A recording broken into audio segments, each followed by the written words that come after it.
Welcome in, Golan Globus. That was us, people, by the way. That wasn't the song continuing. I know it sounded just like the song, but right. That was us.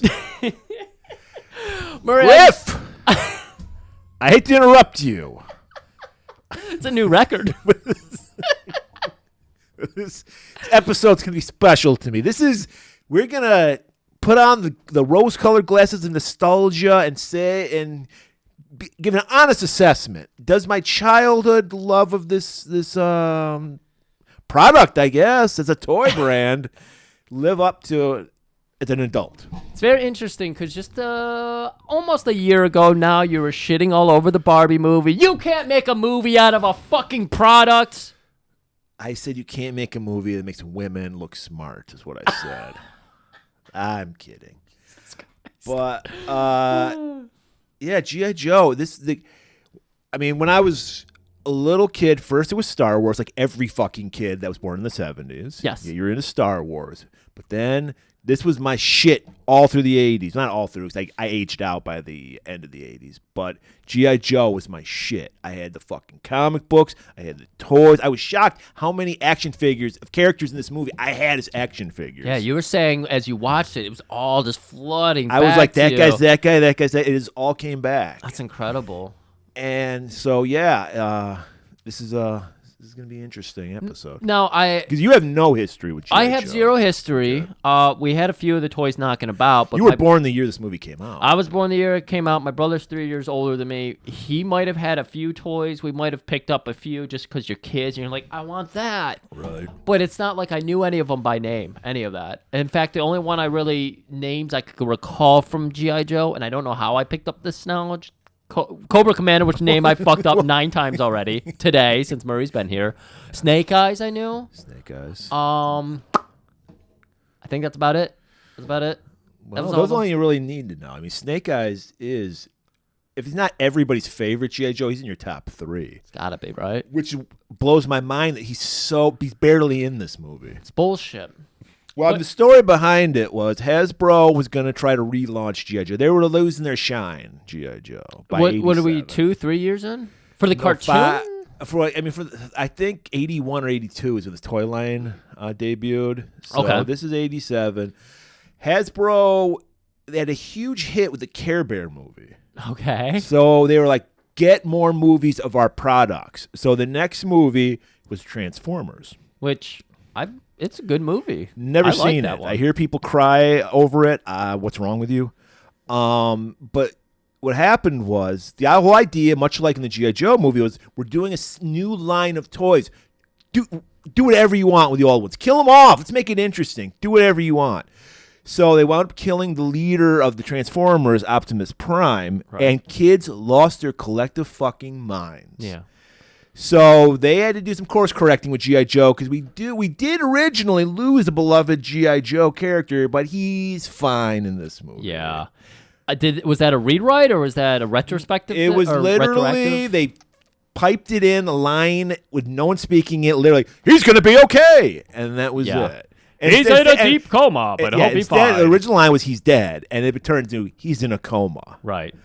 But yeah, spoiler alert. Sorry, everybody. So yeah, this whole idea was we need to get a new line of G.I. Joe. It didn't work. By this time I had aged out. I Yeah. did see this movie. It went straight to video. It didn't even come out in the theater. I believe Transformers came out in the theaters. This did not. It went straight to video. Which, I mean, we get superstars like your favorite Don Johnson. Oh, my favorite.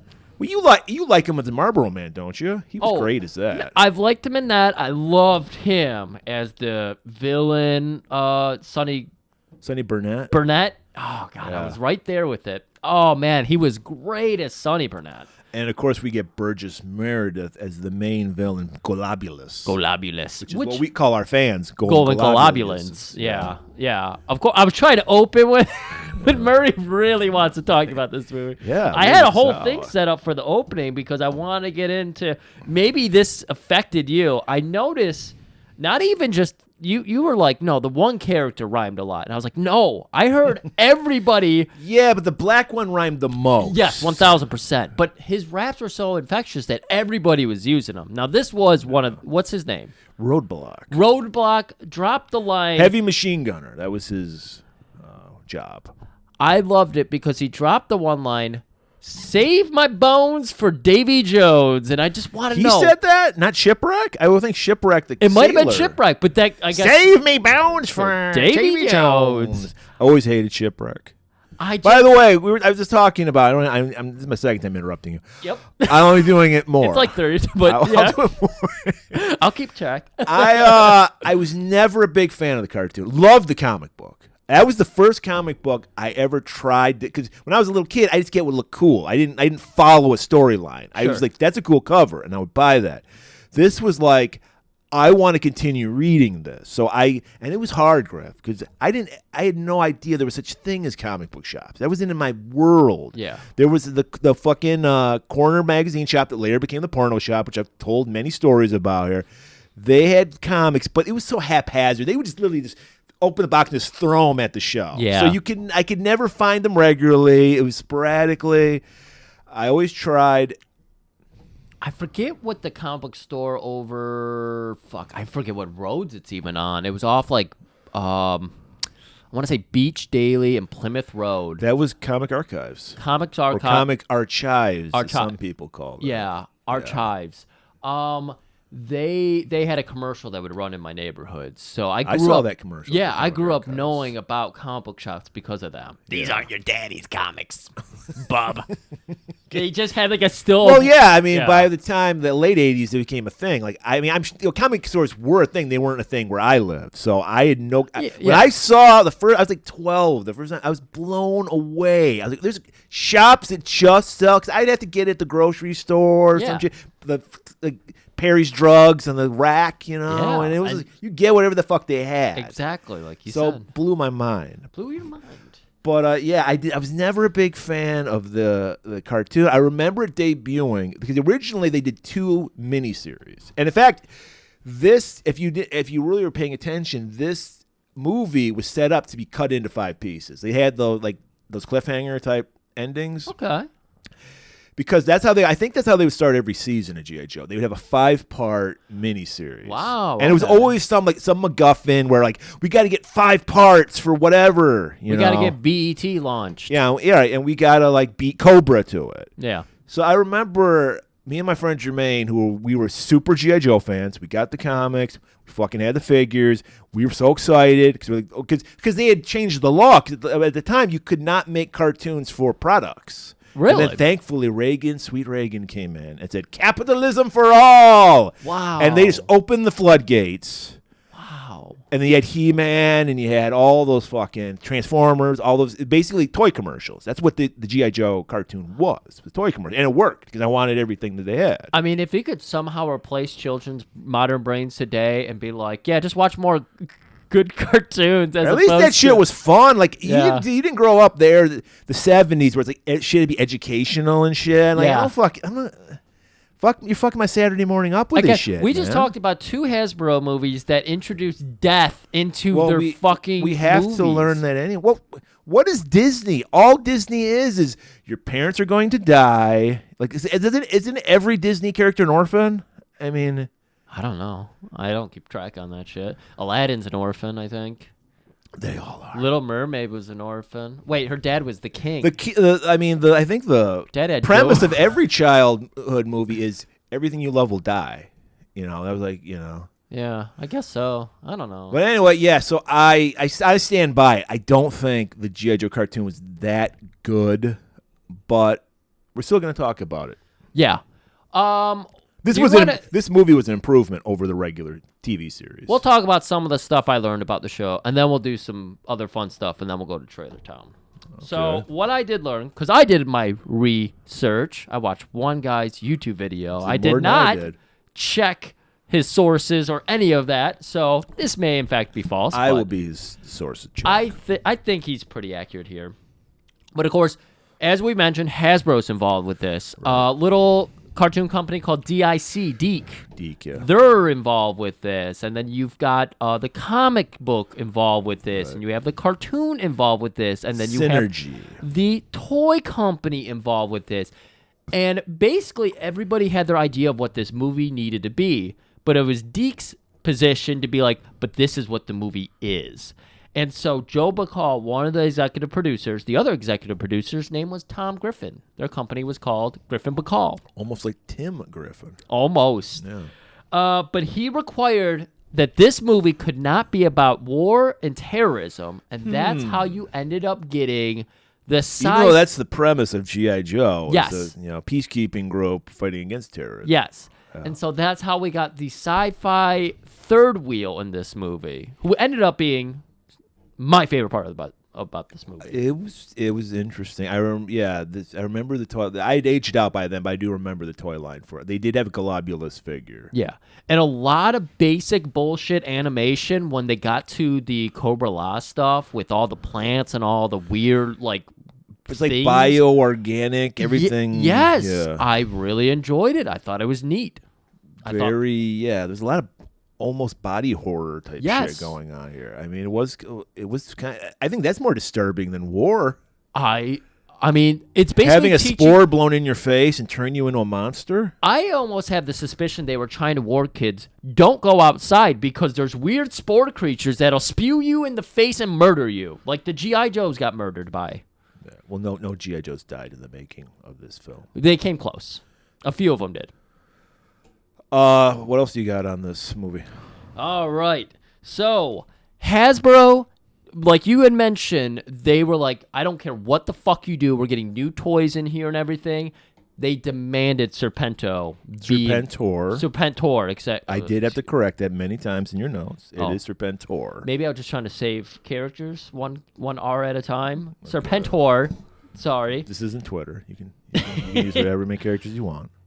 Demanded that he was going to be used in the movie. And like I said, the cartoon had to follow along with the comic, had to follow along with the commercials, had to follow along with the toys. That spelled the end for the comic for me when they introduced Serpentor. It was a really cool kind of action-adventure comic, and then they got a little too silly. Yeah. Because it sounded like they did. I will tell the origin of Serpentor when we get to it, too. It sounded like they didn't even know how to introduce him. Yeah, well, they did. They had a miniseries that introduced him, but we'll talk about that. And that was comic or cartoon? Cartoon. Okay. Both, but yeah. Okay. Well, yeah, like we were saying. Yeah. They had a... Okay.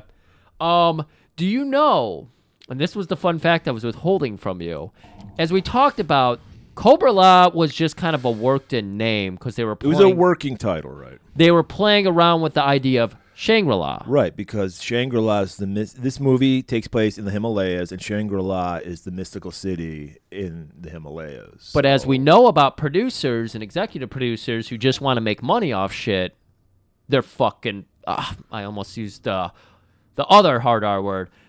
They're very stupid people. Yeah. And so they heard what's that... the first one?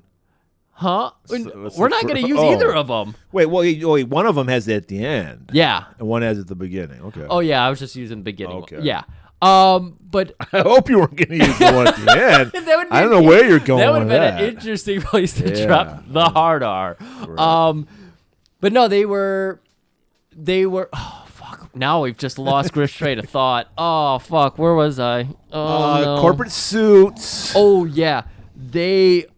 They were so stupid, they didn't realize Cobra-La, Shangri-La. They didn't realize that at all. So I don't know who it was pitching all these names. It might have been the guy who was responsible for writing some Buzz of the movie. Dixon, who wrote the script and wrote a lot of the episodes, if not all of them. I And think. so he was making a mockery of them. He's like, I could have named anything I wanted to, and they just would have been like, yeah, that sounds kind of neat to me. The one thing they caught, Serpentor's name was almost Cobra King. Do you know why they caught that? Because of the beer, King Cobra? Because of the King Cobra malt liquor. Don't let they fool you. And who was one of the advertisements? If Billy D had done the voice of Serpentor instead of Dick Gautier, He was been not. sweet. Well, he might have been one of them.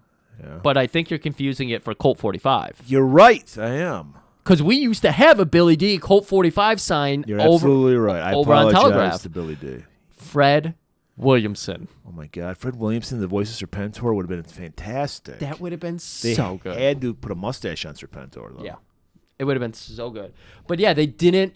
That was the one thing they caught. They were like, hey, that's a malt liquor. So We didn't get Well, Cobra like, King. it's good get the urban kids to watch G.I. Joe the movie. I was talking to you about it. I think you already dropped his name, the comic book writer. Larry Hama, who I met, who was like I said, one of my first favorite writers. Kind of a standoffish dick to me when I met him. Yeah. I'm disappointed in you, Larry. Yeah. So he, of course, was pissed off because now that he was... By the way, one of the characters in this movie based on Larry Hama, I'll tell you when we get to it. Ooh, teasers. He, of course, was pissed off. As I mentioned, everything had to sync up. He was... As Murray, Right, because it was fucking with his storylines. Because there were Yes. long-term, unlike AEW, there's some long-term booking going on in G.I. Joe. Yeah. He had it all planned out, and then he's like, oh, you got to shoehorn the twins that when you hit one, the other one feels the pain shit. yeah. And he's like, fuck this shit. All kinds of garbage characters being pushed on him. He was constantly saying, like, I did my best to work my stories completely around them. They might be there in the background. By or the way, something. Larry Hama wrote the files for every single character in G.I. Joe. Amazing, because that's Yes. one of the cool things I saw is that they all have like the Yeah. big files on them Right. and all that. I would cut them out and collect them. They're on the back of the toy. Nice. Yeah. So, of course, he was pissed off, and then they forced him to kill off Cobra Commander, Yeah. which he was like, fuck that. Cobra Commander is like my favorite character to base shit around.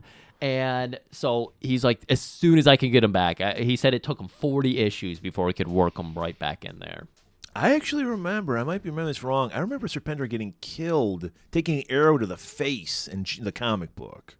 I may be wrong about that. You may be wrong about It's that. about 35-year-old memory. That's about all the fun shit I got for us here. All right. Or facts I have for us. Well, around this time, Griff, usually I introduce the trailer, but Griff, we got a guest today. I can't believe we got him. We still have a couple more things we got to do Oh, what are you going to do? before we go. Oh, right. We got something. I have a question I want to ask you before we follow it up. Okay. I guess we could do this in the episode, but I really want to know because there is a character who reminded me of Brock Sampson in this movie. Is there anything about that? I have you're talking about Chuckles. Chuckles. The covert operative his character was totally misused in this cartoon. You're right. In the cartoon, he's portrayed very Brock Sampson-ish, of course, of the Venture Brothers. In the toy line, he was supposed to be there because remember, this is mid-'80s. Miami Vice is hot as shit. Right. So he was like their Sonny Crockett character. He did Because have they covered G.I. Joe covered every base. They had every, no pun intended. Because they had their fucking MP, which we see later, Law and Order. They had everything that has to do with military. They had a guy representing. Right. So Chuckles was their undercover. I guess he was stopping the Cobra drug trade. I don't know what was going on with that. But he had Hawaiian shirt, and he had I remember the figure came with the strap, like the shoulder strap. With a little pistol. The outside of his cool Hawaiian shirt shoulder strap with tucked in, all tight. And So it's supposed to be he's like a mental guy. He's not. In this one, he's Brock Sampson. He's just a big physical oaf. Literally jumps out of his own tank, rips a missile off of it, and bombs somebody. Yeah, that didn't make no sense. I didn't know what the fuck to think about this cartoon because that comes 15 minutes into it when we're on story like D of already. There's like like you said, it was like 5 parts. Yeah. Is how they would do. This felt like 5 different stories. There's quite a few. Well, you got to hammer in all those characters. There's literally like 100 fucking G.I. Joes. I know it was. And Cobras. I was like, how are kids supposed to follow this shit? Because that I beginning. know it all. You know it. You when you're a kid, you have that fucking sponge-like memory. That's the thing, Griff. I don't know how to read, but I know every Joe. Yo, Because- Joe. By the way, hated that. I remember me and my friend Jermaine were watching it. We looked at each other.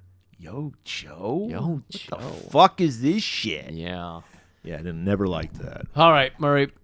Even before we go to trailer, our audience loves participation activities. So that's why we're going to throw one out for everybody. All the responses we got, who should play a certain character in a certain movie that I won't spoil right now because it's the wrong episode to spoil it. We got so many great responses on that. So I want to go ahead. It's time. What was the idea supposed to be? We're in G.I. Joe. We're in G.I. Joe. What would be our code name? What would be our code name? Should I go first? Sure. This would fit because the Joes, you had to fit your personality too. You know? Yeah. Ballbuster. Ballbuster. That's my code name. I would come with a sledgehammer. Okay. And one of those like bolo things with like the balls on the end thing. Oh, Those would yeah. be my weapons. And I would hit guys in the dick and ball bust them while I'm doing it. Like rip them. Yeah. You know. I'm trying to work out how I do the fusion here of the name because it'd have to be like nutritionist or something, nutritionist. You're the G.I. Joe nutritionist? They need one. I mean, They need one. I mean, these do you guys come with like a juice blender or something like that? I'm or? thinking I've got a bandolier of like kitchen utilities and everything. I'm making sure But people are eating It's got to be correctly. better than nutritionist. What is it going to be? I know. Cheat day or something like that? Oh, I like cheat day, but actually it'd be like responsibility week or something. It's because- ironic your cheat day. Yeah, I like that cheat day. See, I'm sorry, Mike. I had the idea. I didn't have the name because it's a tough one. Well, But- yeah, this was on the fly. We didn't. We usually plan weeks, if not months, ahead of time with this show. Mike hit us with that this morning, and I was like, "Hey, that's a good idea. Let's do that." So And thank you you. know how great we are just on the fly. Oh yeah. Yeah. But but I also see myself as being like the under siege, Steven Seagal type. So I'm actually a secret badass, and I have microwave timing. Oh, okay. Of course I do. You figure a nutritionist would want nothing that's cooked in a microwave, though. Right, but you You figured that out? I figured it out. Okay. You still got to learn how long it takes to, fry an egg on a hot pan or some shit like that. I don't know. All right, are we ready for the trailer? ready, All right, now we're going to introduce our special guest. Normally I do it, but we got in the studio. And how we did it, people, we have Cobra Commander himself who's going to introduce this trailer. Mr. Cobra Commander, if you will, please. Yes, thank you. I assure you the pleasure is all yours. Murray, you are a gentleman and a scholar. Griffin. All right. You lug-headed listeners, prepare yourself for the trailer for G.I. Joe the movie featuring me, Cobra Commander. And now you know. And knowing is half the battle. My name is Sergeant Slaughter, Special Drill Instructor for G.I. Joe. You're going nowhere, Space Case. You're here because you're an industrial straight follow-up. My job is to whip you into shape, and I'm talking whip. There's only two ways out of my command. On your feet like a man, or in a ditty bag. An itty-bitty ditty bag. Last one there's a penis pump. That's no fair. You're no. Holy cow, I'm totally going so fast. Oh, fuck! Punk. Oh, we gotta know what you do, what you Hey, do. what the fuck are you kids doing on my fucking lawn? And don't look at me when I'm fucking talking to you. Help Get that me, kid off my help. eyes, you little wankers. Alright, give him the stick. Don't give him the stick. Do you know my dad? Oh. Cobra la la la la la la la la la la la la la la la. Oh. Oh. Hey, kid, What? I'm a computer. Stop all the downloading. Help computer. I don't know much about computers other than the one we got in my house. My mom put a couple games on there and I played. G.I. Joe! We are opening up with that wonderful fucking song. God, I It's love. like straight out of West Side Story. It's the Cobras versus the Jets. Oh, good call. And just like Cobras and the Jets song fucking sucks. Yeah, well, that's the classic G.I. Joe theme song. You got to have it in there. It's G.I. Joe the movie. Yeah, I get it. You have to have it in But, there. But if you yeah. put that back to back with the Cobra song, you're fucked. Right. Because that Cobra song is, It's like, who am I supposed to root for? yeah, I'm already rooting. And, Statue of Liberty, come on. They're going to blow up Lady Liberty. I don't want to give it up. They portray Cobra Commander as some kind of coward, like sniveling coward. He's the one that, give me the bomb. I'm going to blow up the Statue of Liberty. Yeah, he's not one of these fucking Elon Musk rats out there. He's doing it himself. He's Right. on the fucking He's assembly leading line. by example. He's doing the hard work. So we get a nice thing. We get to see all our favorite Joes kicking Cobra ass. And as luck would have it, the hero, the leader, the heart and soul of the Joe team, Duke, grabs that bomb, throws it away, and like it blows up. Just in midair. This is the era of throwing a bomb and it just blows up in the air and nothing happens. No shrapnel. No nothing. shrapnel, nothing like that. No dirty bomb. It didn't look like it would be that powerful enough to blow the Statue of Liberty up either. I don't know, man. But yeah, we get this great intro, which leads us into Cobra returning back to their. I filled in all the blanks for you, Griff. Okay. I know all the weaponry too. Okay, good. I have the terror drum still in my basement. And it is in a swamp? It can be wherever you want. Well, I but in understand this one, it's in a swamp. I understand your pterodome can be wherever. well, they had terror drums everywhere. Oh, they just didn't have this okay. one. Okay. But that was their headquarters, Cobra headquarters, and of course it's in a swamp because that's where evil people lurk, in a swamp. Yeah, that's why we don't like the South. Right. And so they're licking their wounds because they just fucked up again. G.I. Joe foiled their plans. So this actually is taking place after Yes. the Oh, wow. Yeah. I just thought that was its own separate little fucking world. No. Okay, please. So we see the leader, the new leader, now no longer Cobra Commander. It's Serpentor. Now, Serpentor, they actually did a miniseries, probably the previous season, his origin story. Yeah. You're gonna find this very interesting, Griff. Please. Dr. Mindbender, you saw the guy that's like shirtless and the big mustache and the monocle? Yep. He decided...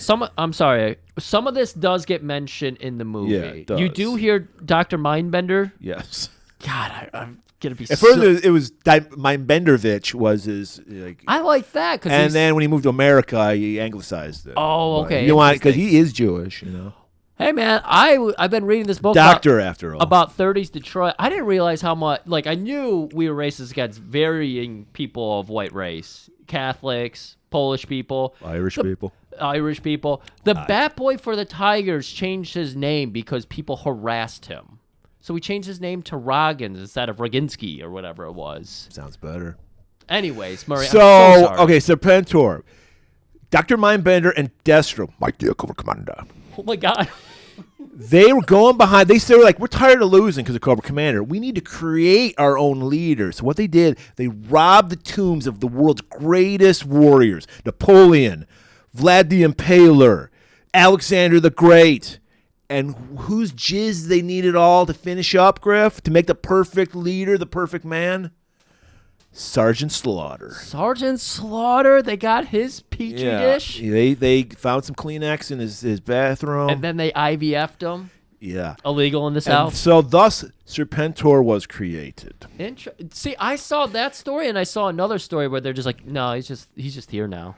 No, this is how it happened. I saw it myself. Because of course, I think they needed like 5 different leaders, 5 episodes. So every episode is they're and they just get away from the Joes right in the last minute. You think the Joes wouldn't understand what was happening? Why would they be like, oh yeah, they're going after Sergeant Slaughter's I don't remember what the build up was to that. But yeah, so that's Serpentor's origin. And of course, like all great leaders, he refuses to take responsibility for himself. So he's browbeating all our Cobra heavies. Meanwhile, like my favorite Cobra guy, Storm Shadow, the ninja, gets totally forgotten. You see him in the background of the scene, and he's never seen again. I get it that he's a ninja and he's supposed to be like unseen, but he's doing a great job as a ninja then. Right. Because you never see, he's of course the nemesis of Snake Eyes, who is Yeah. a G.I. Joe ninja. Yeah. Who also gets short shrift in this movie. I did like on the cartoon, I don't know why, but the guy who did the voice for Storm Shadow, he talked like this. Snake Eyes. Apparently Japanese people talk like ghosts, apparently. Because Snake Eyes, time to do battle. That was him trying, that's how he had to speak English. Yeah. I just want to say that it felt like nobody got over in this movie other than Serpentor. And he barely got over. Yeah, and you're right. Because even Destro, who's like the right-hand man to Cobra Commander, barely got any screen time. Like too many characters. Yeah, so nobody gets their flowers. Serpentor, we got to see he's got his cool snake spears. That was kind of cool. Straight out of Thulsa. He must have some DNA from Thulsa Doom. There we go. I liked Pythona. Pythona, yeah. Pythona? This was after my time, but yeah. I liked her shit. I don't like how they did her in modern comics. You saw she looks in modern comics, and they like prettied her up, even though here she looks more reptilian and weird. Well, Serpentor, he descends from his throne from the sky. Oh yeah, he's Voiced by the great Dick Gautier, who you don't know, but you probably do know because he was a fixture on 70s game shows like Match Game and Tattletales. I've probably seen him His on one Match Game. signature role, he was Jaime the Robot on Get Smart. I'm sure you've never seen that, but he was always on the 70s game shows. Sure. So he is pissed, ending every sentence with "This I command," and he's blaming Cobra Commander. Cobra Commander's like, What? I did nothing. I used to lead and now I'm following you. My whole posse. I'm not even gonna try it, guys. You know how that's gonna go. I'm not gonna try it. "Not bad." Not bad, thank you. But he of course, Cobra Commander. No, I did a great job. It was all these fucking losers behind me. He turns right, guys. It's all your fault, and they're just like, no, we're sick of losing. We don't want to be the fucking same old Lions. We want to be the brand new Cobras. We're at the L.A. Cobras. L.A. Cobras, which we know is the greatest arena football team of all fucking time. Go back and listen to Kinjite, people. So it's like, Actually, Cobra Commander, you suck. and he's like, Me? What? I was already blown away because I know nothing about G.I. Joe. I'm literally, everybody, watching a G.I. Joe animation for the very first time. I know very little.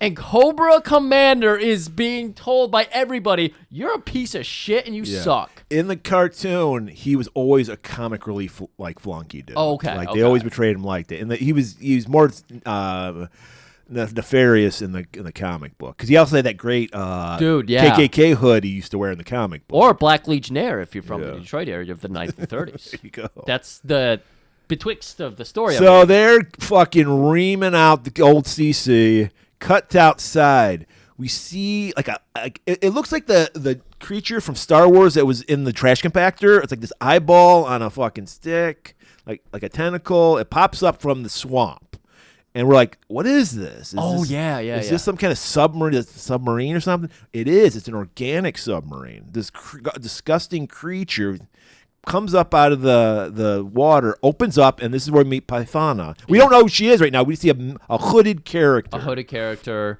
getting to see them using their attributes, their skills, and everything. Right. Again, what we don't get to see any of for basically the rest of the movie. Right. Anybody using their abilities. We see that there is electrified fence, and she's got like. I'm guessing they're eels. Yes, I'm guessing electric eels. It's like eels. a blob of eel. She just hurls at it. Yeah, and it's a ninja star of eels because it's four of them conjoined at a point, so it's like a plus sign, but, they're alive, so they're wiggling around. She chucks it at the fence. They chomp through it and also de-electrify it so she could jump right through unharmed. Right.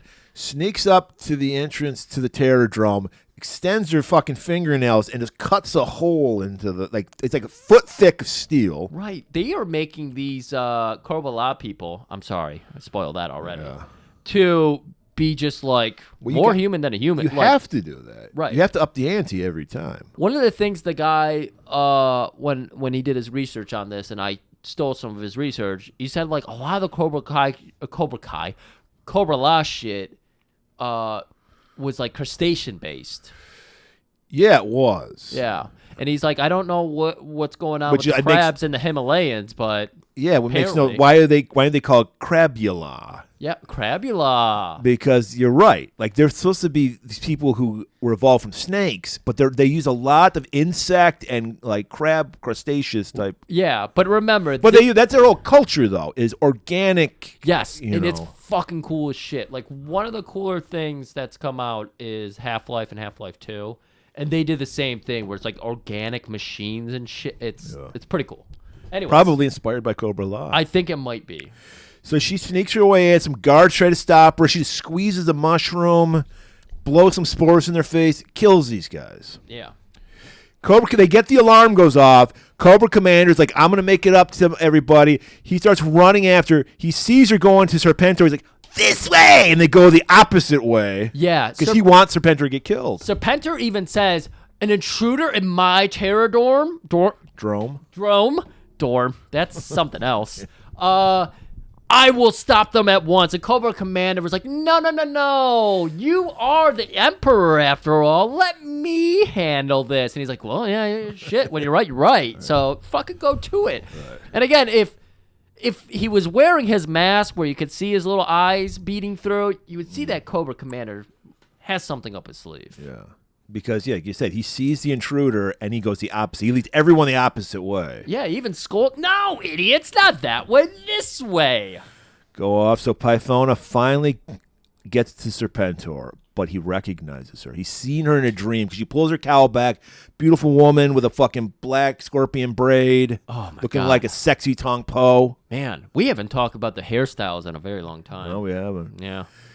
And she's like, I am here for your destiny, Serpentor. I saw you in a dream. Of course you did.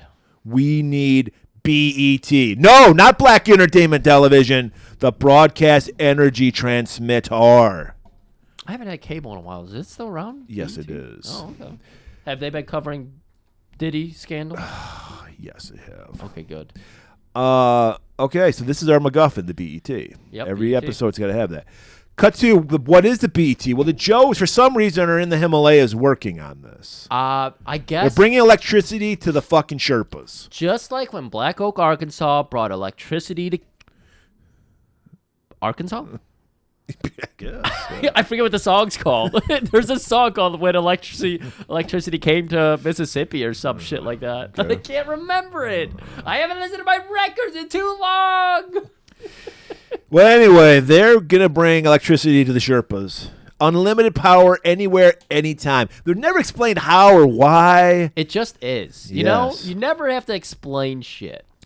Oh my God. And, of course, Duke, being the libertarian of G.I. Joe, he's like, I hope we didn't waste $1 billion of the taxpayers' money on this. Right. Yeah. Just, oh my God. So they fire up the old BET, and it powers cross country's Havoc vehicle, which starts going away on its own. Right. That's how powerful it is. You don't even need, it's like Tesla. You don't even need a self-driving car. And just like a Tesla car, it finds the first pedestrians. It's like, must murder. Yes. So it goes off, cross country goes to catch it, and then we get the little Han Solo gag where he comes running back Yep. because Cobra's behind him. Yep. Serpentor, Army, Cobra Commander, they're all running in. Cobra Commander's still bitching out Serpentor. He's immediately just like, your plan's failing. They just started fighting. That's the thing. They're so jealous of each other. I mean, look, Cobra Commander built Cobra. Yeah. That's why it's called Cobra Commander, not called Serpentor Commander. Of course. And so this guy's horning in on his shit. He has a right to be fucking a little peeved about that. Right. And, you know, our Joes realize they got to defend the BET. So, yo, Joe! That's, of course, their, rallying cry. Right. Got to get ready for battle here. So as much as we learned in Megaforce, another great episode you should check out. Oh, yeah. War is fucking fun as shit. If you got lasers especially. Dude. Because nobody gets hurt in war. I mean, think about all the fun you've had playing laser tag as a teen. I mean, so much fun. That's all war is. You know what? I got a confession to make. I've never played laser tag. Well, of course, it was past your time, wasn't it? Yeah, it was. Well, it was around my time, but it was too expensive. It was even expensive when I was. Yeah, but I remember wanting it. Yeah. Never got it. I had fun. So, yeah, it's this laser everywhere. Quips just being thrown around. Everybody's a Spider-Man in this world. Serpentor, he's got this floating chariot he flies around on. Yeah, I forget what it's called. The Gilded Glider, some shit like that. Okay. See, alliterative. They love that shit. I had the Serpentor figure with the glider. Came with the glider. Had that. Of course you fucking did.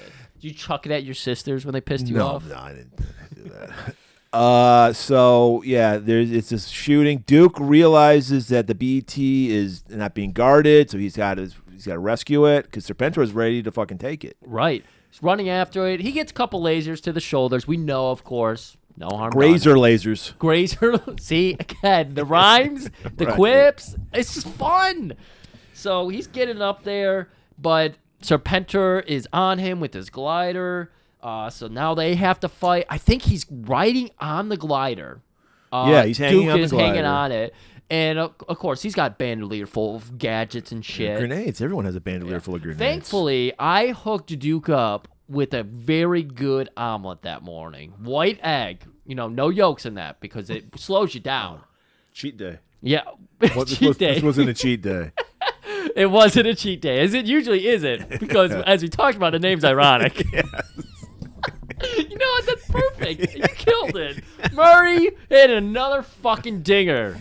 G.I. Joe brings it out of me. Oh my God! So he's got all the energy of 10 kings in him. Pulls out a grenade, tosses it because there's just like a little turbine that keeps it aloft. Yeah, behind him. Grabs his cape and jams it in there. Or was that later? That was later. Okay. Yeah, he has multiple gliders get destroyed in this movie. The glider budget is through the roof.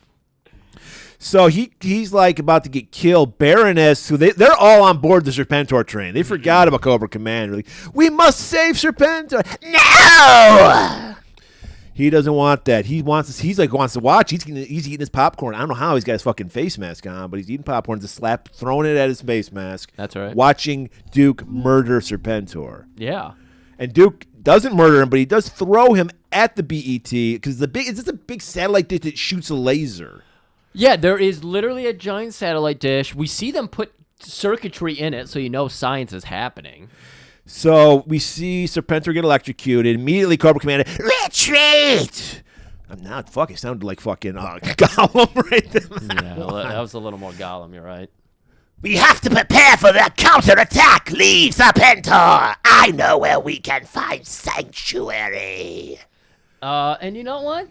He does. These people are used to following Cobra Commander, so they go along with it. Well, he's the commander. I mean, it says it in his name. Right. And this is where we cut over to Roadblock. Cobra's through. What do we do? Rhymes, everybody. Smiling and dancing while he's doing it. I thought this was going to be it, and I just thought that was funny, so I added it to the notes. I didn't realize there was going to be 95 more of them. Roadblock is a chef and a poet. He's a chef, too? He is a chef. Move the fuck over, Roadblock. He's your sous chef, though. He's my sous. He just Okay. chops up the vegetables. Yeah, okay. So Roadblock and his team are assigned to chase after Cobra while everyone else safeguards the BET. Yep. Catch up to Cobra because Cobra, they find this little mountain pass and they go into it. And we see this is fucking Cobra La. Mm-hmm. It's this giant cavern filled with everything's organic. There's no there's no metal. There's nothing. It's just bridges made out of insects. Despite being hidden from the sun, the green plants, which insinuates chlorophyll's got to happen here, they're somehow growing to be as big as because this is a giant temple of a cavern. They looked like. Did you ever see the Star Trek episode where the plants had the spores that would get you high?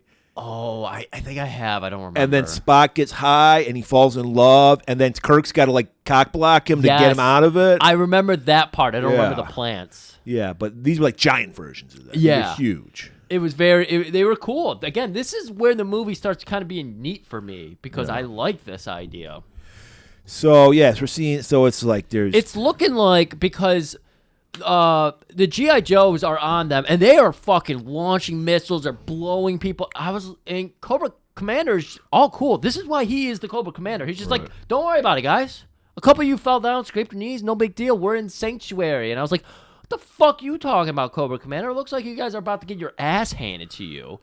And that's when Joe rolls in and parks, and they're all like, all right, everybody, take off your seatbelts. Let's all get out at the same time together as a team. Scream Yo Joe and Yo start Joe. blasting. Right. And then as soon as he says that,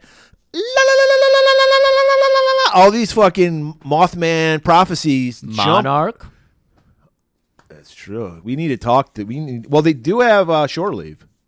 He was based on Shipwreck. Of course he was. So we need to get Jackson Public and Doc Hammer. Yeah, and see how much. I'll check. I'll look into that. I'm not saying they just ripped it off. I mean, obviously they did their own thing with it. They parodied it. Yeah. Parodied it. I mean, they did real good work with it. Yeah, better than this. So yeah, these soldiers, like the Hamas of Cobra La, jump up out of the fucking ground because it's probably right because they're going la la la la la la la la. Don't tell that to a Republican though. They would love that because it rhymes with Hamala. And they start fucking kicking Joe's ass, and then fucking Globulus' fucking heavy Nemesis enforcer grabs a tank and just hurls it. His name, everybody, is Nemesis Enforcer. Murray was not using adjectives to describe this. Nemesis Enforcer is the name. And he's got like these like horns on his elbows. He's evil Birdman. He's got giant. They looked more giant metal wings. Yeah, metallic wings. I Right. guess they were supposed to be shells, crustacean shit. I don't know. Yeah. But then he's got the big elbow blades. Yeah, kind of like Doomsday from Superman. Yeah. And he just slices open a fucking Joe tank like it's nothing. Move over, adamantium. Everyone's shitting themselves because they've never seen this before. They're used to just dodging lasers. Right, and who's our ginger with the goggles here who's getting pulled out of the tank? Snow Job. No. Jesus Christ. Of course that's his name. Hey, well, hey, they're in there's like 3 snow-based G.I. Joes. You got to use them when you're in the Himalayas. Is G.I. Joe kind of like America where we just have all these military bases all over the world that we're Yes. just okay. Everywhere. Okay. Hey, they provide jobs. Okay. So Cobra Commander is just, he's like, I did it again. You know, he's just patting himself on the back, and then Pythona comes up and just bitch slaps him. Right. In front of everybody. You don't do that to a commander. And she's like, Globulus would like to see you, Cobra Commander. No! And he tries to run away, and Nemesis Enforcer grabs him by his fucking collar, holding him up, off his feet. Right. Pythona, also, this is a little subset of Cobra, Zartan and his dreadnoughts. Oh, yeah. This is where, oh my God, the convolution for me watching this. Oh. I'll talk you through it. So we got Zartan, the master of disguise. If sunlight touches his body, his skin turns blue. Okay. Why? Because that's a cool thing for an action figure to do. That's right. He's got his brother and sister. I don't know. I guess they're also master. At least Zarana is. And Zaran. Okay. And he has his dreadnoughts, which are his Aussie, basically toe cutter gang. Yeah. And because remember, 80s, we fell in love with Australia. So we got to have Aussie characters. Hey. Australians, as far as I know, had kids in the 80s as well. Right. I don't know about nowadays, but I knew. So we got fucking Ripper. We got Torch. We got Thrasher. We got Buzzer. Oh, yeah. And I don't remember the other guy. And so Pythona whips out this giant gem and goes, hey. Yeah, because she's like, you guys are going to go get Serpentor back. Yeah, I got that. Because that's the thing. Zartan's more of like a mercenary. So he's just like, he's the highest bidder. Yeah, so his loyalty is to money. So he's like, oh my God, that's great. Yeah, why the fuck am I going to go save Serpentor? I don't give a shit. This gem says you do. We're talking about all the influences that G.I. Joe has had on the world. Zartan, his look, the face paint, there is a Norwegian black metal band called Immortal. Yep. Literally has the same face paint. The same face paint, yeah. So it's everywhere. Yeah. And influential is all. I just like that this is a dumb money grab movie, and yet it still has, because of the people they put in charge of actually writing it. I mean, obviously they didn't get half the shit they wanted. Yeah. But it still came out decent. Like this is awful. But all right, so Cobra Commander is going to see Globulus. Zartan and his crew are going to get Serpentor free. Cut back. Duke, they're back at G.I. Joe main base. General Hawk, he's the true ultimate leader of G.I. Joe. But Duke is kind of like, he's the manager, if you will. I'm surprised Duke's not like 10 layers lower. This got to be like a John Wayne thing, right? Because wasn't John Wayne called the Duke? Yeah. Yeah. I'm sure that's it. It's got to be that. Because I associate Duke with Dookie. You know, I think there's nothing about Duke that's inspiring to me. Well, he's got a broad chest, and you know what, Murray? He does eat whatever I give him. So Duke goes, we need to send out a team to rescue Roadblock and his crew. And Hawk's like, that sounds like a good plan. Do that. But we need to move the BET to an double extra super safe location. So Duke is like, we need some new recruits. We lost our Roadblock crew. Yeah, I've been talking to Beachhead, and he's going to expedite the new recruits' training. He's going to take them straight from microwave skills to bombing the beaches of Normandy. Right, that's why it's called Beachhead. That's right. Cut to the training. We got our new recruits, all 6 of them. Wait, there's only 5 in front of Beachhead. what's going on. Must be invisible, right? He's got, of course, Beachhead wearing a baklava. Baklava. Did I say it right? Yeah, you did. Oh, wow, surprise. We see all our favorite Joes. Chuckles, that we talked about earlier. That's right. Brock Sampson. Tunnel Rat, who is based on G.I. Joe comic book writer Larry Hama, who did do a tour in Vietnam. Okay. Tunnel Rat's specialty, much like his name, he goes into tunnels. He's a little guy. He had that weird voice too, right? He was doing like impressions all the time, Yes. like Humphrey Bogart. and Yes, yes. That's okay. shit. He's yeah. like the kidder guy. Yeah. Big Lob. This guy did not make the cut in action figures, but No. he did make the cut as being we need a black character. This was, I mean, it was like they oh my God, used Wilt Chamberlain or Kareem Abdul-Jabbar to image this guy. Yeah.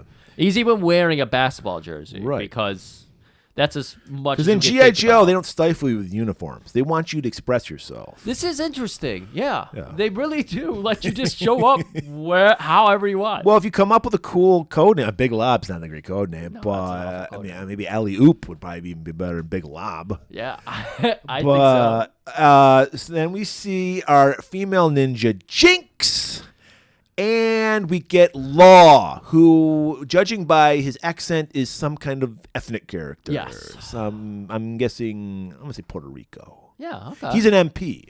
Yes, he is. Apparently, G.I. Joes, they need their military police, too. And- Why? Because there's a guy missing that probably needs his ass beat by, because he's gone AWOL. Where's that golden gilded bitch boy Falcon? We don't know, sir. All right, we got to do obstacle course then. So first, Tunnel Rat and Big Lob get to do, they're brought to like a reservoir, like the LA reservoir. And it's got mines all in it, and there's an obstacle course. There's people up ahead. It's American Gladiator, training course.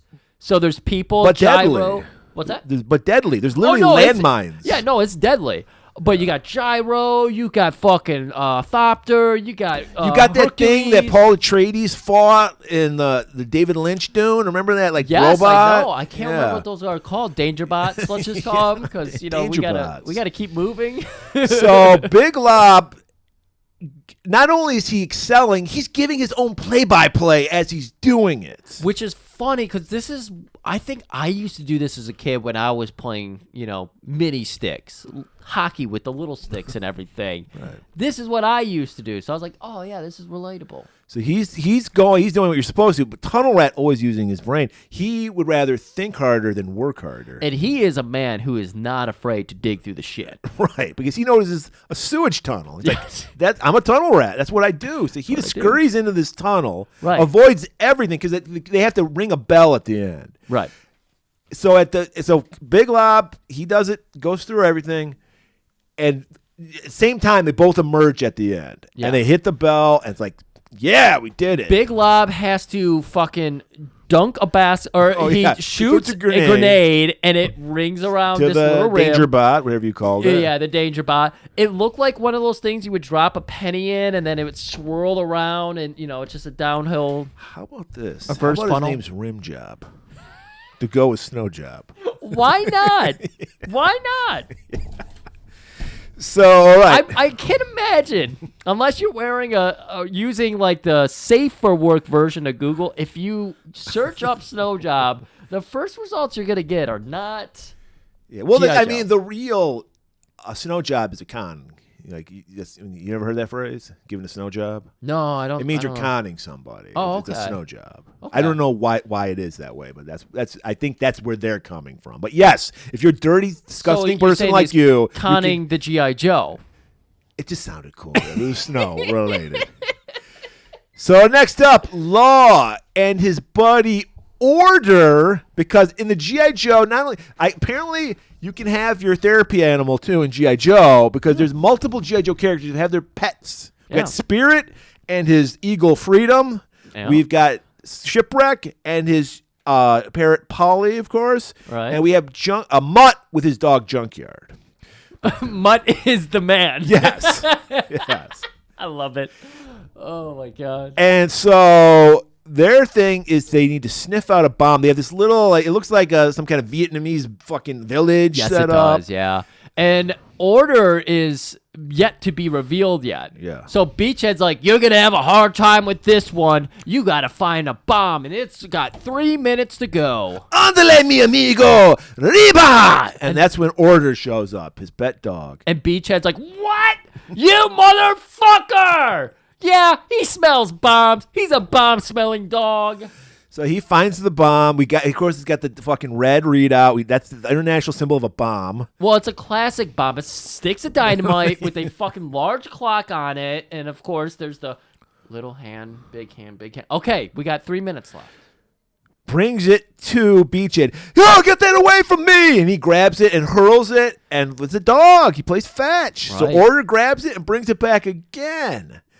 And then I think Order or Law grabs it and just, that's how you dispose of bombs in the world. You just throw them in the air. That's what we talked about in the opening. Yeah, it's just what you do. And every Law and Order are both having the time of their life. They're just like, all right, no big deal. Let's take this. It's 2 We seconds. dine on danger and feast on death. Hawk and Animal should have been G.I. Joes. Oh, yeah, they should. Private Hawk, Private Joe, or Private Animal.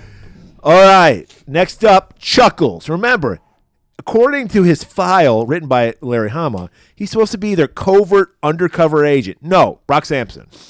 His job is they have they're called HISS tanks. Those are the Cobra ones. Okay. And he has his G.I. Joe. I don't know what his G.I. Joe thing was called, but he's got to blow one of them up. That's all you got to do. That's all he's got to do. He's at the controls. But remember, when Brock Sampson loses his license to kill and he has to go in and get a new license, and the guy hands him a gun, he's like, this is just, normal. Like, your job is to shoot people. And he goes, I don't use those things. He fucking takes the gun, he chucks it at a moving target, blows it up, gets out with a knife and starts stabbing shit and break. What does Chuckles do? He's driving along in his tank. He sees the target. Instead of firing, he unbelts himself because he was strapped in. Always wears a seatbelt. Gets out, rips a rocket off the outside, starts running at oncoming fire, and throws the missile like 20 feet ahead of him. Right. But it works. It worked perfectly. Love it when a plan comes together. Love it. Jinx, they're in like a dojo. They both got their fucking pugil sticks. That's what they called them. Pugil, good call. American Gladiator foamy sticks. And this is like the new ninja. She probably was trained by Snake Eyes himself. She's got to be pretty badass. Beachhead, he's just a regular old fucking Marine or some shit. She's supposed to be training with Falcon, but we still don't know where Falcon is. And somebody, I think it was Jinx, piped up. Somebody piped up. I think he's on a date. And Beachhead, and by the way, they're just like cool with that. They're a little annoyed, a little miffed, but this is apparently you can just do whatever the fuck you want. If you that's where you want to be, G.I. Joe. You can dress how you want, you can do what you want. It's Revenge of the Nerds meets G.I. Joe. You can be weird, you can have fun. It's all fun. You're about to be on the front fucking lines, but hey, war's fun. So Beachhead's like, well, I'll spar with you then, and he beats the fuck out of her. Right. And she's like, my master always told me the keenest eye looks inwards. My blind master, she said. Right. And then she whips out her little headband and blindfolds herself and just fucks Beachhead up. Breaks her punji stick in two, or whatever. And she's just going to town, kicking, landing everything. Okay. So she's a badass, only when blindfolded. Right. Which is kind of stupid. Cut to, we've been talking about this Falcon character for the past 10 minutes. Who is this guy? Well, if you're having a guy who's charming as all hell. Oh, my God. Who marches to the beat of his own drummer, what actor do you get to do his voice? Why, Don Johnson, of course. Oh, yes, of course. Yes, Don fucking Johnson is doing the voice of Falcon, and he's got a lady friend, Heather, with him. Yeah. He's just going to show her around the compound a little bit, just going to show her Serpentor. Yeah. Just wants to get her a little riled up, because you know how ladies like a little danger in their life. Yeah, they do. Gets shit. We won't get too un-PC on this episode. But no, we will not get the Swedes and scale out. No. No. My God. What if in this episode, it's been weeks since the Swedes and scale. It's been very non-sexy at the compound. That's right. So he's just like, yeah, baby, I can show you a good time. check this out. Pulls out his laser gun, starts ricocheting off walls and shit. You see those books over there? I hate books. Ricochet shot through the books. And she's like, oh my God, I have the vapors. I declare. Hey, baby, I'm going to show you Serpentor next. And just as he's about to, I'm going to show you my Serpentor. Duke walks in. Falcon! Put your Serpentor away. Ho! Bitches, leave! Oh. Heather's got to walk. And as she walks out, there's a little thing between her and Jinx. We learned that there's a little history between Jinx and Falcon, too. Yeah. But they agreed. They're in an open relationship. That's right. Well, they're not a couple yet, so whatever they had, it's like they're not. They have a flirtatious relationship. They have a foot in each other's door. We do have to mention, as Heather was leaving, she's got a camera, and she's taking pictures of everything. Right. A camera on a CD. You notice that? CD? Oh, you're right. It was saving to a CD in 87. That's fascinating. Yeah, I know. But, of course, Duke sees this and goes, what the fuck? You not only let a woman... Yeah, she wanted to take a picture of my Serpentor. And he's like, not on my watch. Grabs the fucking CD, crushes it. Out! Yeah, and we get our moment with Jinx and everything. Heather gets into her convertible.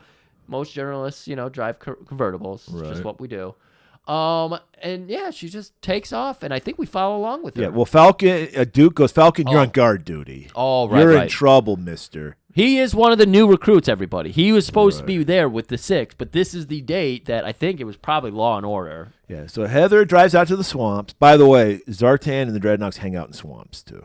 Oh, it's just a cool place to hang out. Yeah. Well, if you're a villain, it is. She goes to a nice pond. Right. I hope it's not a swamp, because this woman takes off her sundress. Yeah. And she's just in her bathing suit. A one piece. This is a child's movie. That's right. And then she takes her wig off. And she's got that red hair. Yeah, because somebody comes up, hey, Toots. It wasn't. Hey, Toots! Remember, There we they're go. Australian. Well, yeah, you don't want to hear that out of me. Kind of play with my diggery-do, love. Salute to the jugger. It's fucking the Dreadnoks and Zorana. And she just looks at fucking his diggery-do and just laughs. She's like, bitch, please. And they're like, did you get the pictures? Did you get you? She's like, well, they got my camera, but they didn't get my earring camera. That's right. Pulls it off. Why do they say that? The fucking creature that the fucking creature submarine that Pythona uses pops up. She jumps out. Yep. Goes, good job, guys. You did it. I got to tell you, I can tell that Pythona is eating correctly because she's got a great figure. Some of these Marmadukes, what'd you say they're called? Dreadnoks. The Dreadnoks. How did I confuse that? These guys are eating bullshit. They are from Aussie, so they're eating a lot of Vegemite. well, no, not Vegemite. They might like that, but they like the mincemeat pie type thing, where it's like our pasties almost. Yeah. They love that shit. So I think that's all they're eating and nothing else. Yeah, it's a lot of carbs. It is too much carbs. It's too much butter. Guys, you're fit for combat. You need to be leaner. Yeah, that's why they're the Dreadnoks. Whatever that means. Yep. So, all right, they got they're going to get break Serpentor. Tonight there's going to be a jailbreak. By the way, Phil Lynott, member of G.I. Joe. What? Yeah, his code name Jailbreak. Oh, my God. That's so perfect. So, back at the prison, we got the classic sci-fi prison lasers. Serpentor, like we said, they respect people's style and way of dress and jokes. They respect Cobra. Like, we're not going to take off your Serpentor costume. He's still wearing it. Got the living fucking snakes on his neck. Yeah, that's a good point. He could have gadgets galore because he's got like a big shoulder piece thing, headpiece. I know you're wondering, who are these Joes? So I'm going to tell you who these Joes are, Greg. Please do. We get Alpine, our black mountain climber. Okay. We get his buddy Bazooka, who's just a dumb bazooka shooter. You already did you say it on the episode? Like No, I did Alpine's not. whole bit? Alpine, both of these guys were used a lot on the series, which was more comedic than this movie. And of course, if he's a mountain climber, he has to yodel. Okay. So he would go yodel-hee, yodel-hee, yodel-hee. Oh yeah. And then a fucking avalanche would happen. So it's them and Gung Ho, the Marine. And they're like, don't worry about it. Falcon is outside guarding the front. We don't have to worry about shit. We can just play cards all night long. And at some point, there's exposition here where they describe how much security they have. And as they're describing each layer of the security, Pythona and crew are walking right through it. Right. It's like the double blasted plastic shield, the saran and wrap. She just claws her way through. Right. The laser grid, oh man, you know what? I'm trying to remember some of the obstacles from Most Extreme Elimination, but I can't. So All right. We go to where Falcon should be. There's a fucking Black Tail magazine left open on there, and they're like, "Where's he at?" While Jinx is doing her duty, she's working on the vehicles in the garage, and Falcon's like, "Hey, I'd like to ramrod you. yeah, you can torque my wrench. Crank my shaft."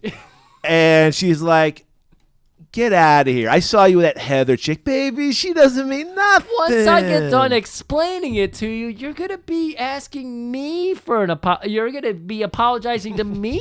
You're going to be asking Silver-tongued devil, Falcon. Silver-tongued devil. Of course, the whole time he's Lex Lugering his groin region for all those. Adjusting himself. if you Adjusting will. himself.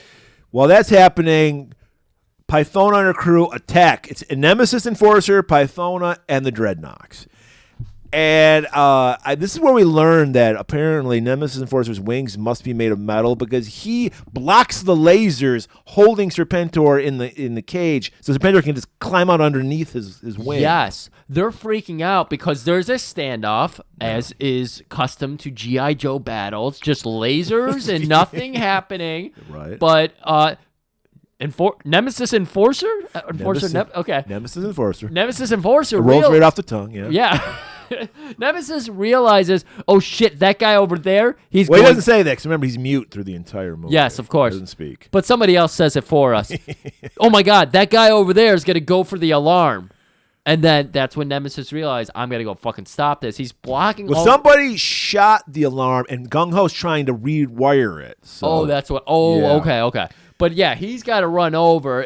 He's just blocking all the. It's like, what is this battle for? Just like walk at them with the wings in front. That's or what he something. does. He blocks their fire with his wings, and this nonchalantly, like he does this every day, rescues Serpentor. Then Gung Ho, while they're doing that, Gung Ho finally gets the alarm back up, so now it's ringing.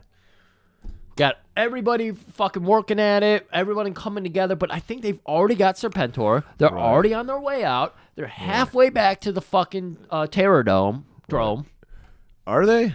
Or are they back to Cobra La? They might have been back to, you know what, Cobra La, yeah. Okay. This, finally, Duke has had enough. You're going to be court-martialed, Falcon. We just lost the leader of Cobra. What the fuck? Speaking of Cobra, speaking of Serpentor, finally Serpentor gets to meet the true leader of Cobra La, Golan-Globus. Good name. I like this name. Played by Burgess Meredith, who, of course, is the Penguin from Batman. And he's just saying, you know, he's got, what do you call it? Like his bottom half is just like blob. Like, I don't know what it is. It was so weird because it goes through transformations throughout the movie. Yeah. Like, they are going crazy with their organic sciences, and they're just, like, bloating out their bodies, doing weird shit, and we mostly see it through Globulus. But he has just got, it's almost like he's got a beholder eye body. It doesn't have the eye, but it's just like a hovering blob of a body, and then he has, you know, the upper torso of a man. Right. And he's a got really his, ripped man, too. a ripped, of course. I mean, if you're going to be working with the fucking organic shit. Do you think they have a nutritionist? Oh, my God. I don't even want to There talk ain't no about cheat day. because he's my nemesis. Right. Enforcer. So, yeah, and he's got like this crustacean like eye thing, like an eye patch, but it's like crustacean. Yeah, over his right eye, I want to say. Looks like some character from fucking Pirates of the Caribbean or some shit. What was it? There was a show I used to watch as a kid, Pirates of the Black Water. And that's my Mandela Effect movie, or Mandela Effect thing, where I'm like, did that show actually I've heard of it. I've never seen it. But it Goji exists. Tot!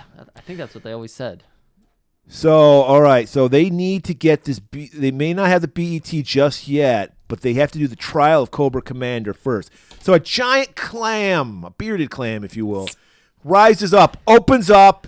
The pink pearl Cobra Commander himself. And again, this is why I love the Cobra La shit. They really worked in all the organic material, all the fucking angles. So, Yeah, but like you said, like, why is it called Cobra La when there's so much sea-based, like, life? everything is based on yeah, the there's deep like ocean. really. Where's the snakes? I don't think there's any snakes in this world at all. No, not really. Yeah, think about that. But of course, I guess if what's his face, the writer had his choice, he wouldn't have named it Cobra La. Exactly. It would have been something. It would have been Crabula, Crabula, like you said. It's just the producer's like, oh, that's pretty fun. That's it forever now. So we're getting dual trials. We're getting Cobra Commanders and Falcons. So Falcons is before the tribunal. We get to see one of the Joes, the helicopter pilot, Wild Bill. He's on I don't know why he's on it, but and they're going off. He's like, you have done nothing good since you've been in the military. Son, I want to tell You've been failing upward. We went through your book of merits. And you look over at Falcon. He's got a big smile on his face, like, let's hear all my accomplishments. You have none. You've done nothing. Like you said, you have failed upwards. Your brother has carried, half brother. Well, we don't know that yet because, like, just as they're saying that, Duke, can I speak for my half brother Falcon? And they're like, oh, now we get it, you know. And it's like he feels sorry for Falcon. He probably got him. Falcon was probably like got busted for selling weed or some shit. And he's like, look, I'll get him into G.I. Joe. We'll straighten him out. And that's probably what happened. So Duke, he's like feels responsible for him. I wouldn't be surprised if he was getting like closer and closer to the porn industry. He's over 6 feet. He might have been close to becoming a Chippendale. And over 6 inches too. Yeah. God, that man's Serpentor. Yeah. So Duke is like, look, Falcon, you're going to pay for your crimes, but not the way you think. You're sentenced to time at the slaughterhouse. All right. So Serpentor and crew arrive at Cobra La in their flying slug creature. It was cool, though. I liked it. It had like tentacles. It was gross. It was disturbing. I love it. I loved it. You know, and Serpentor greeted with a red crab carpet. Do you notice that? Yes, I did. A bunch of crabs just formed a carpet. Foley artist for that part. Such Globulus. My creation, Dr. Mindbender. Wait a minute. Whoa. Your creation. I created. Did you or did I put the idea in your head? He's totally gaslighting Dr. Dude, Mindbender. Again, as a complete knave to this whole G.I. Joe world, I'm like, what the fuck is happening? This is too many things being thrown in like a 2-minute period. Oh, wait, no. Oh, but no. Oh, how? So, yeah, he holds up a little device, and it looks like a little 4-legged spider bulb thing. And he's like, or did I plant it into your brain? And I'm like, what the fuck are we doing? Turns out he did. He planted it in Dr. Mindbender's brain. Dr. Mindbender's like, I can't argue with that. Yes, literally, Dr. Mindbinder is just like, oh, yeah, okay, that seems real. Again, I love it when you put the logic for it, and even the characters are like, shit, that's real. That's actually what happened. So now we're going to get the history of Cobra La. Apparently, before the rise of mankind, snake people, the man originated from snakes first. Snakes of the divine. The Garden of Eden, the serpent, if you will. That's why they're evil. They're spawns of Satan. Yeah. So they had this super advanced bioorganic lifestyle going on. That's right. And they were going to cure every disease, all this cool shit 400,000 years ago, by the way. 40,000, I'm sorry. And then what ruined it? Climate change. Organic Twitter. Climate change. But you know why? Because even back then, Globulus denied it. And it ruined them. Because the Ice Age happened. And they were like frozen off in the Himalayas. So now the rise of man. From ape, he became man. Yeah, I'm sorry if anyone gets upset that we're talking about the theory of evolution. It happened. Okay? It happened. I'm sorry, everybody. But then why are there still monkeys? Shut up, motherfucker. So now we watch man evolving, skyscrapers, all this cool shit, but it's an abomination because they're using inorganic materials. That's right. And so then we see a little character This is where I was like, man, what are we talking about here? We learned that Cobra Commander is a Cobra Law citizen. What? A young nobleman / scientist was working on the cure for something. He looked like the DC hero here, Metamorphosis or whatever. Metamorpho? I love how you say Serpento, but you can't say. I was waiting for you to say Metamorpher. I have an approximate. Well, remember, they're descended from snakes, so they're a little off. Yeah, he's kind of like a lizard man. Yeah, kind of. And he's just fucking around in his lab, as you do. That's where Back to the lab again. Spores once again blow up in his face and give him. He's like a chemist and everything. Right. Yeah. He's looking to make meth. Right. And instead, he gets hit with some spores and he gets 10 eyes. Yeah, he gets, which inspired the Misfit song 10 Eyes in My Head. When you're seeing 10 things at a time, you just can't slow things down. When you're seeing 10 things in your mind, you just can't slow things down. I said all these eyes crowding up my subhuman face, all these eyes, they can overload. Danzig, motherfucker, come after us for that. Danzig, once again, he steals again. He stole the idea for 20 eyes. He called it 20 eyes, but it was 10 eyes. Yeah, he doubled it. Yeah. You know what I mean? It would be a lot cooler if I just double it. Danzig, you just got copyrighted. Yeah. Oh! All right, so this is Cobra Commander. So we're like, holy shit. So he got put in place to rule Cobra by Globulus, because Globulus is the puppet master. He does everything. Right.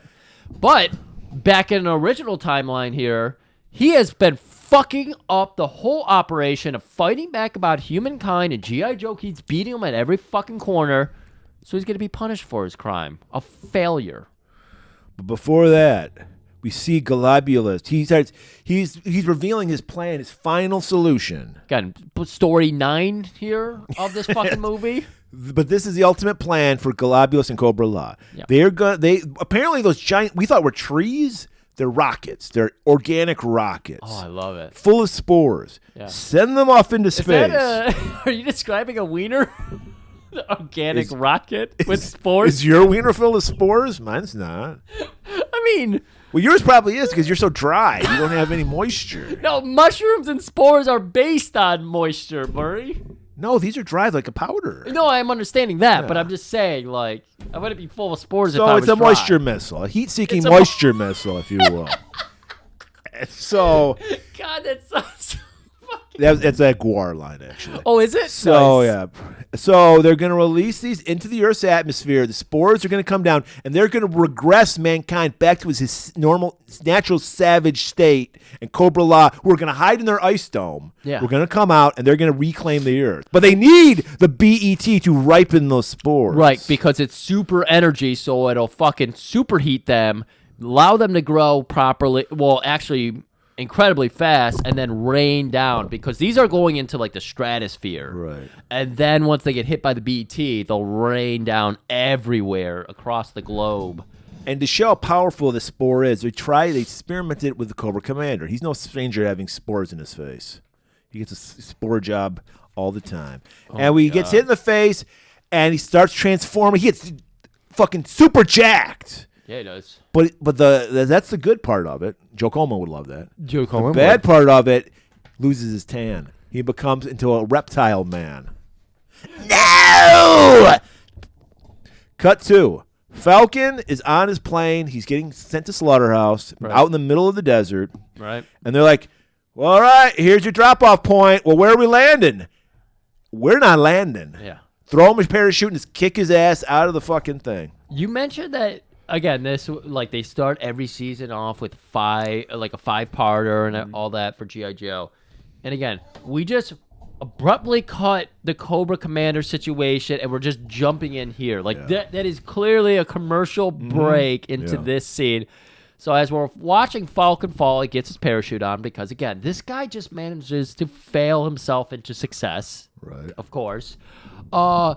He manages to land. He does fall into like a chasm, though, right? And he's like holding on. Yeah. Yeah. And he looks up and he sees a guy wearing a uniform with a cobra with a slash across it. He's like, what's going on?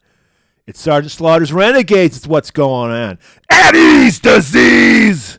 If you mess up, you're gonna wind up in an itty bitty ditty bag. Oh, God. We learned that his Sergeant Slaughter's renegades are Mercer, who was an ex-Cobra Viper. That was the guy that had the Cobra with a slash on it. Yep. He's got he's an English accent because we got to have these accents. You got to. Red Dog, XFL player. Okay. And so he's being punished for playing in the XFL. He's roughing the passer. Of course. And Taurus. He did a hip drop tackle. He did. Taurus, ex-circus acrobat. Okay. He's bald with just a beard. Oh, right. He's the guy with the big saber, and he licked it and went, ooh. Yeah. I did it again. All right, maggots. By the way, I want to point out, if you're not familiar, that with Sergeant Slaughter's not a cartoon character. He's a real man. He wrestled in the WWF. We just learned about some of this shit here, too. He, first of all, stolen valor. Claimed he was in Vietnam. Never was. But in kayfabe, he was totally in Vietnam. I'm going to let Sarge pass. I was going to say, he was still doing some of these things when it was wrestling was kayfabe 100% of the time. Which, if you don't know kayfabe, he means pretending it's real to the outside world. Yeah, so he was doing pressers. He was doing Regis and Kathy Lee maybe at the time. Yeah. And he was still pretending to be Sergeant Slaughter. I was in the military, all that shit. So I don't think he really meant it as... Yeah, I'm going to let him pass. Yeah. Bob Remus, a.k.a. Sergeant Slaughter, wishes in his entire lifetime he had the body he has in the cartoon. Oh, my God. If you're unfamiliar with Sergeant Slaughter, never had a body even close to the body he has in the cartoon. Yeah, he's a big menacing man that you would see in wrestling. He looks like a corn-fed person, if you will. Corn-fed. Well, you're asking me. Cheat day. Of course he's corn-fed. He's a boy of Iowa. All he does is Minnesota, I believe. Minnesota? Which all the fucking huge wrestlers come from. That's a wrestling factory, Minnesota. Yeah. They're all into the hearty foods there. They eat everything that is just overly filling, and beer, bratwurst, bullshit. So it's like, let's head off to the slaughterhouse. Well, where's my seat? Seat? You're running behind us, maggot. So they just take off on little G.I. Joe vehicles, and Falcon's got you got to break a man down. He's a drill sergeant. You got to break him down and build him up to the image you want. That's right. So I can't walk that far. You can run. Cut to the Cobra prison. Joes are because the Cobra prison was just holding Roadblock and Snake Eyes and Scarlet and all the classic Joes that they wanted to kill off. Okay. They decide we're going to make a run for it, man. And so. Because there's a distraction. You see Cobra Commanders being transformed into a lizard guy. Shit's going on. Yeah, there. there's a whole lot of noise happening. By the way, I think Serpentor wanted to kill, or Globulus did. And Serpentor's like, no, I got a better idea. Throw him in with the Joes. Oh, Cobra Commander. Yeah. He wanted to kill him, but he was like, no, imprison him with everybody Roadblock else. and crew are like, what the fuck? This must suck. Because remember, he's got a rhyme. Yep. But even in traumatic times, he's got a rhyme. See, even Murray, who's getting into the beat of the crime, that actually didn't rhyme. Yeah, maybe next time. The eye rolls that just happened. Me and Murray did write that in our notes, by the way. That was the one thing we wrote. That awful fucking exchange. We thought it'd be really funny. So Roadblock's like, when they open that door, we're running for it. No! It's a trap! And sure enough, Snake Eyes and the crew run out. Roadblock stays back. Yeah. He tripped over a rock or something. Right. And some trees with tentacles just came down. This is very hentai. Go down and grab them and just mummify them up. Thankfully, the animators did not zoom in because I think Murray's right. I think there was a lot of butt and, And one of the female Joes was there. And I was like, I don't want to see, I don't see Scarlet get, She got Eiffel Towered by those tentacles, I got to tell you. Oh, my God. By the way, this is the last we ever see of Snake Eyes, everyone's favorite Joe. He gets jobbed out. Really? He did get jobbed out. So, okay, so now... It's like Cobra Commander told the truth. He's being a good guy.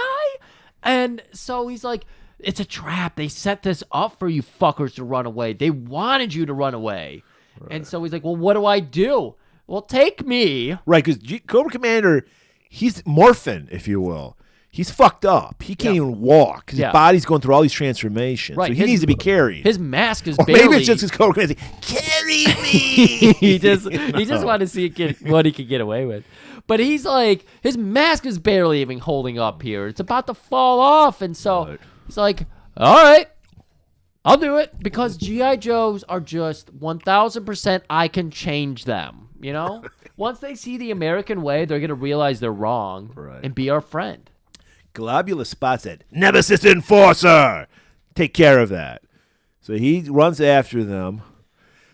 Roblox fighting them, but they got the spores, bro. That's right. Turns around, bends Squeezes over. the mushroom in fucking Roblox's face. Yep. Blinds him with spores. Oh, no. I got the swamp blindness. You got to make it rhyme. Oh, you're right. I can't do that on the spot. What rhymes with blind? Crime? No. No.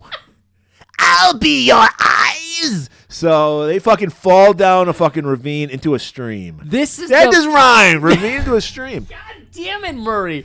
I just want to say, this is the moment, Glenn Danzig, where you enter in a fucking sweet-ass song. You are blind, but I'll be your friend. Lead you over the ravine to the stream. Blinded by the spores. There we Revved go. up. No. So as they fall into the stream, Cobra Commander's mask finally falls off. And we see he has a lizard face with 10 eyes. But Roblox's fine with it because he can't see. I was once a man. Get ready for that line 1,000 times. Yeah, but he's full reptile now. But he still wants to help because he wants to get revenge on Serpentor and Globulus. God, I cannot like the influences we've already talked about, but again, Matt Pike had to love this movie because this is kind of his world belief a little bit. Matt Pike of High on Fire we're talking about. A little bit. He does love it. Cut Snakes of the two. Divine. We're back to Slaughterhouse. Our boys, Sergeant's Renegades, are eating raw meat. Murray, I want to go ahead and let you all know now. Why is Slaughter in the middle of nowhere right now with 3 other dudes? It's because of yours truly cheat day. He wouldn't hold up to his nutritionist's recommendations. That's all they are, recommendations. He wouldn't hold up to it. All he wanted to do is eat raw meat. Yeah, that's the Atkins diet. You want that. That's how you build No. muscle. No carbs. Do you just know what eat happened to meat. Jordan Peterson when he did that? He like went into a coma and is now schizophrenic or something. Wait, do we not say schizophrenic? No, What do don't we that say? anymore. I don't remember what it. Mentally but damaged? I don't he know. got fucked up by that shit. So Cheat Day told him, if you're gonna keep eating that way, I'm gonna move you to the cave world, and that's what I did. And that's why it's on Cave World. So Jordan Peterson's in Cobra Law as we speak. Jordan Peterson, I don't know where the fuck he is. He probably would be in. All I know is Falcon arrived too late, and he's not allowed any of the meat. But he's got to go to his drills, and we see a little montage, a little cartoon montage It was, yeah. of Falcon trying to do chin-ups. Red Dog's one-handed chin-ups. He's barely doing he's it. one-handing chin-ups and holding onto Falcon's belt, lifting him. So it's like he's doing the weight of two, kind of. See, that's the thing about Falcon. Like, he's a total fuck-up, but people love him. They want to help him. This isn't helping him. So, as they're doing that, Duke calls in Slaughter. It's like, Sarge, we need you, man. We need you to infiltrate Cobra headquarters and see if they have Roadblock. We cannot find Roadblock. How are the guys looking? How's my half-brother doing? Oh, he's doing great, maggot! I see him out there right now. He's getting fucking tackled. His pants are being pulled down. They're whipping his ass Giving around. him purple nurples. We could definitely handle It's this. heterosexual male horseplay, if you will. Yeah, it is. Which involves putting things in their butts. I don't know what that is. This is a Joe Rogan retreat. They are eating raw meat. They're playing with each other's butts. That's like their latest scam, the Jordan Peterson / Joe Rogan retreat. Oh my Joe. I'm sorry. Since Peterson came up, that man said recently, we still haven't figured out if Hitler was a socialist or a nationalist. They were both National Socialists. That was what their name was, of course. Yeah. But he said the only way we'll ever be able to figure this out, AI. AI's got to That's do. the reason we need AI, to figure that out. There's articles on why they're called the National Social Nationalist Party or whatever it is. There's reasons why, which is just. Let We don't AI, need let AI tell me. I don't need to read. We'll let AI. Gronk, is that what it's called? I have no idea what you're talking about. Twitter's AI? Grok? I don't remember. Rock? It's something awful. Because It already it's reported that Iran bombed Israel yesterday or something, and it had to go in and remove it. God. we're doomed. I know. Where's G.I. Joe when we need him? G.I. Joe still put man forces out there, everybody. Right. Everywhere. Still employing people. Falcon hears this and goes, yeah, well, you want a real challenge? How about we infiltrate without weapons? And that's when everyone's like, oh, you motherfucker. We had you pants. Damn it, when you challenge me, I gotta accept! Even though it's incredibly stupid for 4 guys to infiltrate a Cobra base with no weapons. But they're going to do it. Isn't it 5? 1, 2, 3. You're right, it's 5. Come on, Murray. You see, it was silly when you said 4, but now that it's 5, It makes it makes perfect sense. So they're cut to Slaughter and his crew are outside the Terrordrome. While that's going on, we go to where they're hiding the new BET. It's at some super safe place. And then we see a guard run off. What dumb luck. Mm-hmm. This happens to be Baroness in disguise. See, this is where you get Dreamweaver worked into the movie. Because she was wearing like a biker helmet or something. Yeah. And she's doing the hair flip and everything. Were you into Baroness as a kid? No, I didn't give a shit. Okay. So, does Cobra have someone in disguise at every base around the world, and just so happened Baroness happened to be at the one where they had the BET? These guys, I mean, they've been doing this for 6 years, as you've told me. They just have to know each other that well, where it's like, I know exactly the bars you're going to go to. I know exactly the civilian hangar you're going to hide your super secret BET at. Well, as luck would have it, Baroness now knows where the BET is being hidden. And Slaughter knows where the Terrordrome is being hidden, and him and his crew are right outside of it. And they're sneaking into the fucking... The air conditioning! Even snakes need air conditioning! So the air conditioning's like 10,000 feet up. They're climbing barehanded. He's just digging his fingers into the sides of the metal. Crawl up into the air conditioning vent. They hear Baroness relating the story to the bad guys that the BT... They know that shit! You'd think instead of air conditioning, it'd be like some kind of hot rock system or something, but you can't sneak through a hot rock. Reptiles are into hot rocks. Yeah, they are. See, they don't know anything about reptiles. These people who wrote this. Yeah, they don't. They crustaceans like a motherfucker. They really got the crustacean part right. So, but it doesn't roll. Crabula. That doesn't roll off the tongue. Crabula. Actually, it does. It still kind of does. So Slaughter's like, listen up, you maggots. We're going to raise hell. And Falcon, you're going to send a message to G.I. Joe headquarters warning them about the BET attack. Sure enough, plan goes into action. Everything is going exactly how they planned it out. Falcon gets into the radio comm room. I think he has to take out one guy. But as he gets up to the, there's always that one microphone and the one button that says, press to talk. Right. And so he goes and hits it, but he can't talk. And then we see in the background, there's just motherboard, circuit boards laying on the ground. Yeah. And he's like, oh, no, it's been bamboozled. And that's where Cobra captures him and takes him to Serpentor, who's just bitch slapping the fuck out of him. But you know what I didn't like? The sound work, it was literally no. Foley guy rolled out the red crab carpet for that scene, and that Foley work was fascinating. It was like he literally walked on a bunch of seashells or something. This scene, you're right, it was fucking weak. Falcon refuses to talk because he just has to hold out for 5 more minutes. Why? Because the Joes left their own time bomb. That's right. Apparently, Serpentor doesn't know how to torture. It's like, Nemesis Enforcer. Dude, he's the leader, so he's like, I can't be seen doing this. Torture for me. This I command. So just as he's about, because Nemesis Enforcer will fuck you up. Right, we've seen that shit. We know exactly what he's capable of. But Slaughter and his renegades just happen on the scene. They're charging at him. Slaughter even calls out, he's like, I want your best guy. Bring him to me, maggot.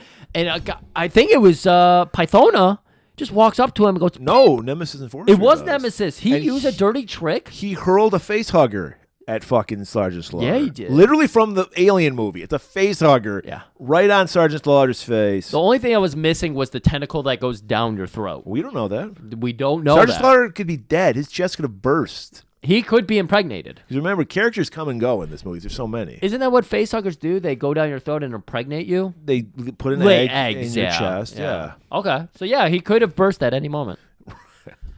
So fucking Nemesis is laying it into him because he can't see. He's fucking him up. Right. But Serpentor, on the other hand, he's been left wide open. This is what happens in a good football play, though. Sometimes you get distracted by Sergeant Slaughter calling everybody out. I forget who gets to Serpentor, but they're like, oh, shit, we got to get back here. And Serpentor calls out, Nemesis! Save me! Falcon just grabs the facehugger, finally does something right, grabs the facehugger off of Slaughter, throws it away, and our boys run off as we see the timer and the bomb going off. Right.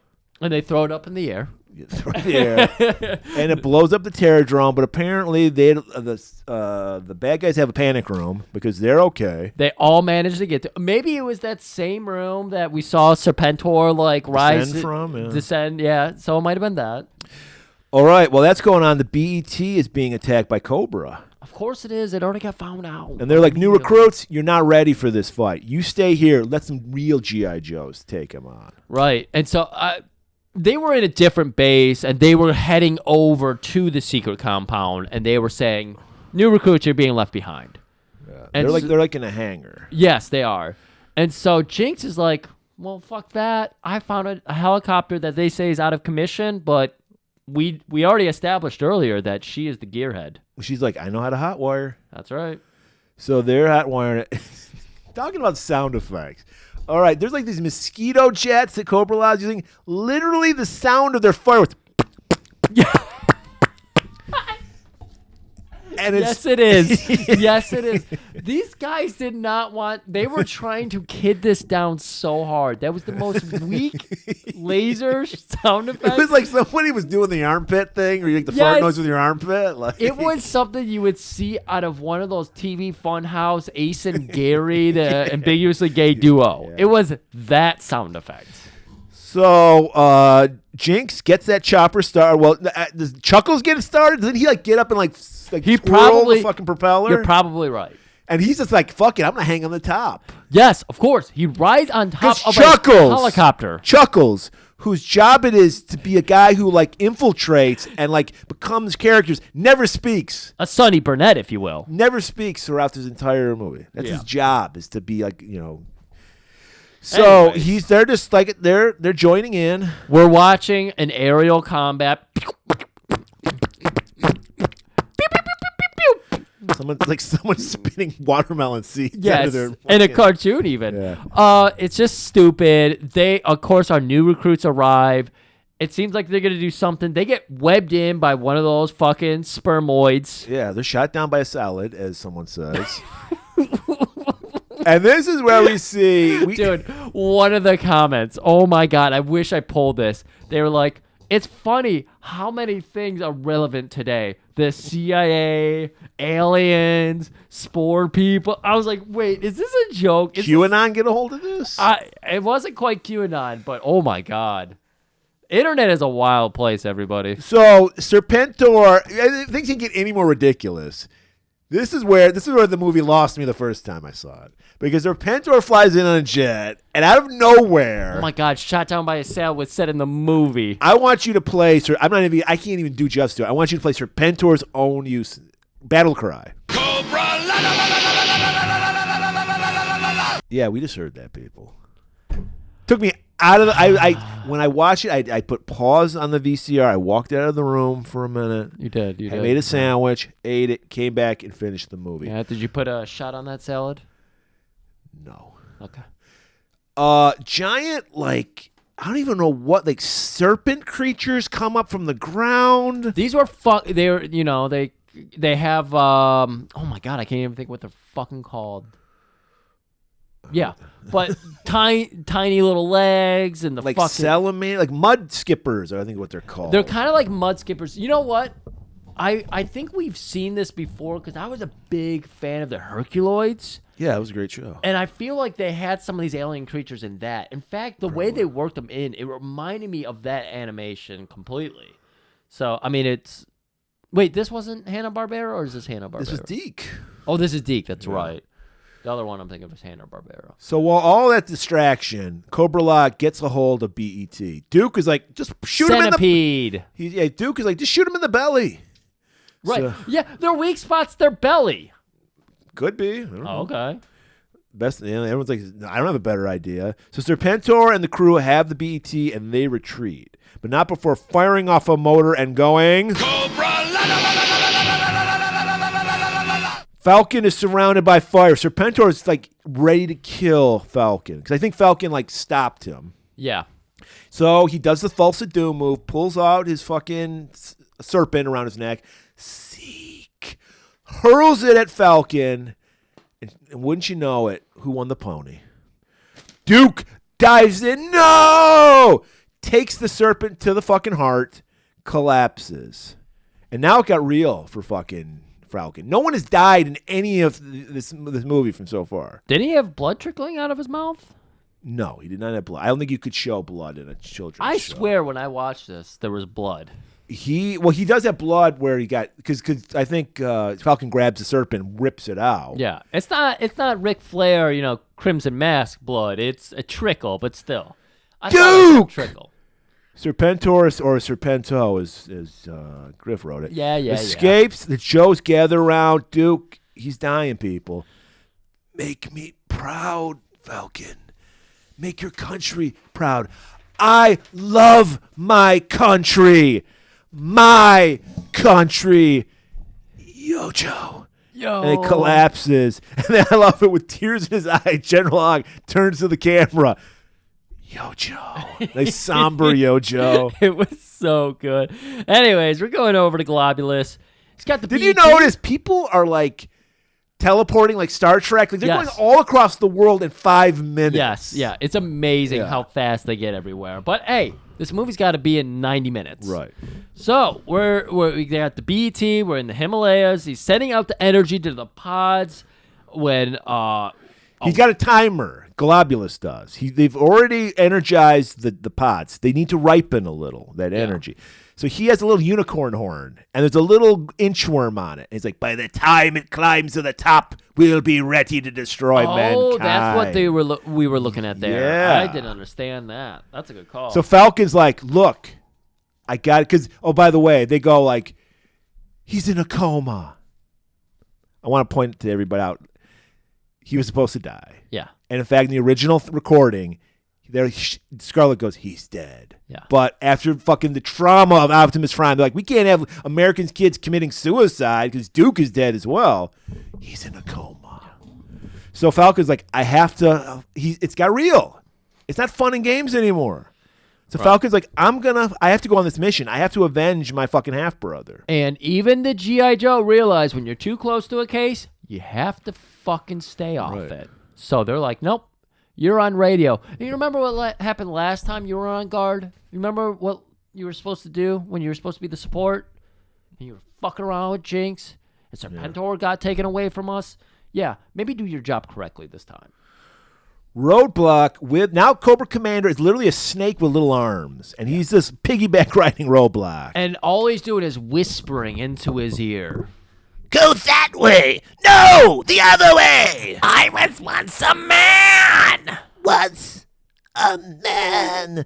And then Roadblock's about to kill himself. He jumps off a cliff ready to kill himself. Just so happens he tumbles into some Joes just hanging out. Yeah, they fall down. Apparently the snowstorm was too strong. They couldn't look down to see that the Joes were all hanging out there. They fall into them. They're like, oh my God, Roadblock! Do you have the swamp blindness? Roadblock calls up the Joes, and he's like, I have a plan. He was once a man. And we see that, I had to rhyme it. Dude, it was good. I loved it. He's like, we need to fucking invade Cobra Lock, because they I think they just get some Visine. That's all you needed. Fucking. All they did was give him some oatmeal with a little bit of honey and a sprinkle of cinnamon, because that helps your vision, Murray. Well, you would know cheat day. Cheat day knows. So they're like, how are we going to get in? All those fucking trees with tendrils that rape you. And he's like, that squirming motherfucker over there, that's Cobra Commander. He knows the way in the back door, if you will. Right. And he is not just the backdoor man. He is our man. He'll take us there. So we learned that to save the day, or all people will be turned into primitive beings. I know a way. A back door, if you will. They find it. Just so happens the Dreadnoks are sealing it off. Because Guys, this is the exit that Roadblock had made where they found like there's this stream that went through the Cobra Law Sanctuary down a waterfall. So they're going to the base of the waterfall. Dreadnoks are there to blow it up, to seal it up, because they don't want to get hit with the spores. So perfect microwave timing, if you will, Griff. Our Joes go, hey, we need some vehicles. Well, we're going to take the Dreadnoks vehicles. They knock out the Dreadnoks, take them out. We never see them again. I wish I would have wrote in the line here because there was a nice Aussie line. Well, look at the dignitary juice that we got here. No, he went, hello, hello, hello, love. And they said, goodbye, goodbye, goodbye, dear. And they bonked their heads and took off on their motorbikes. So they get in, and then, you know what? Guess what, people? Another big fucking slobberknocker fight breaks out. Lasers everywhere. Big Lob, loving it. He throws a grenade and blows some shit up. Dude, he jumps off his glider onto another glider, puts a grenade in it, again, doing his own commentary, play-by-play. Oh, he drives up the lane, backflip, blip, blip, He blip, shoots. blop. He scores. Goal! Drives it into a tentacle, which was holding some of the other G.I. Joes who Right. had been caught earlier, Snake who were Eyes being and- spit roasted, yeah. you know. And it's, They oh, my kind of God. don't want it to stop. You Yeah. know? They're like, no, not me. Oh, Jesus, Mary, no.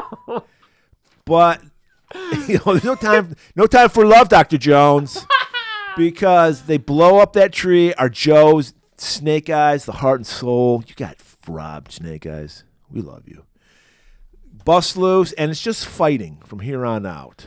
And now we're going down to Globulus. He's hearing that the Joes are here. They're hearing that they've got the fucking edge. They're taking people out left and right. They got their tentacle monsters all fucked up. And Globulus is like, shit, I didn't think I was going to have to come to this, but you know what?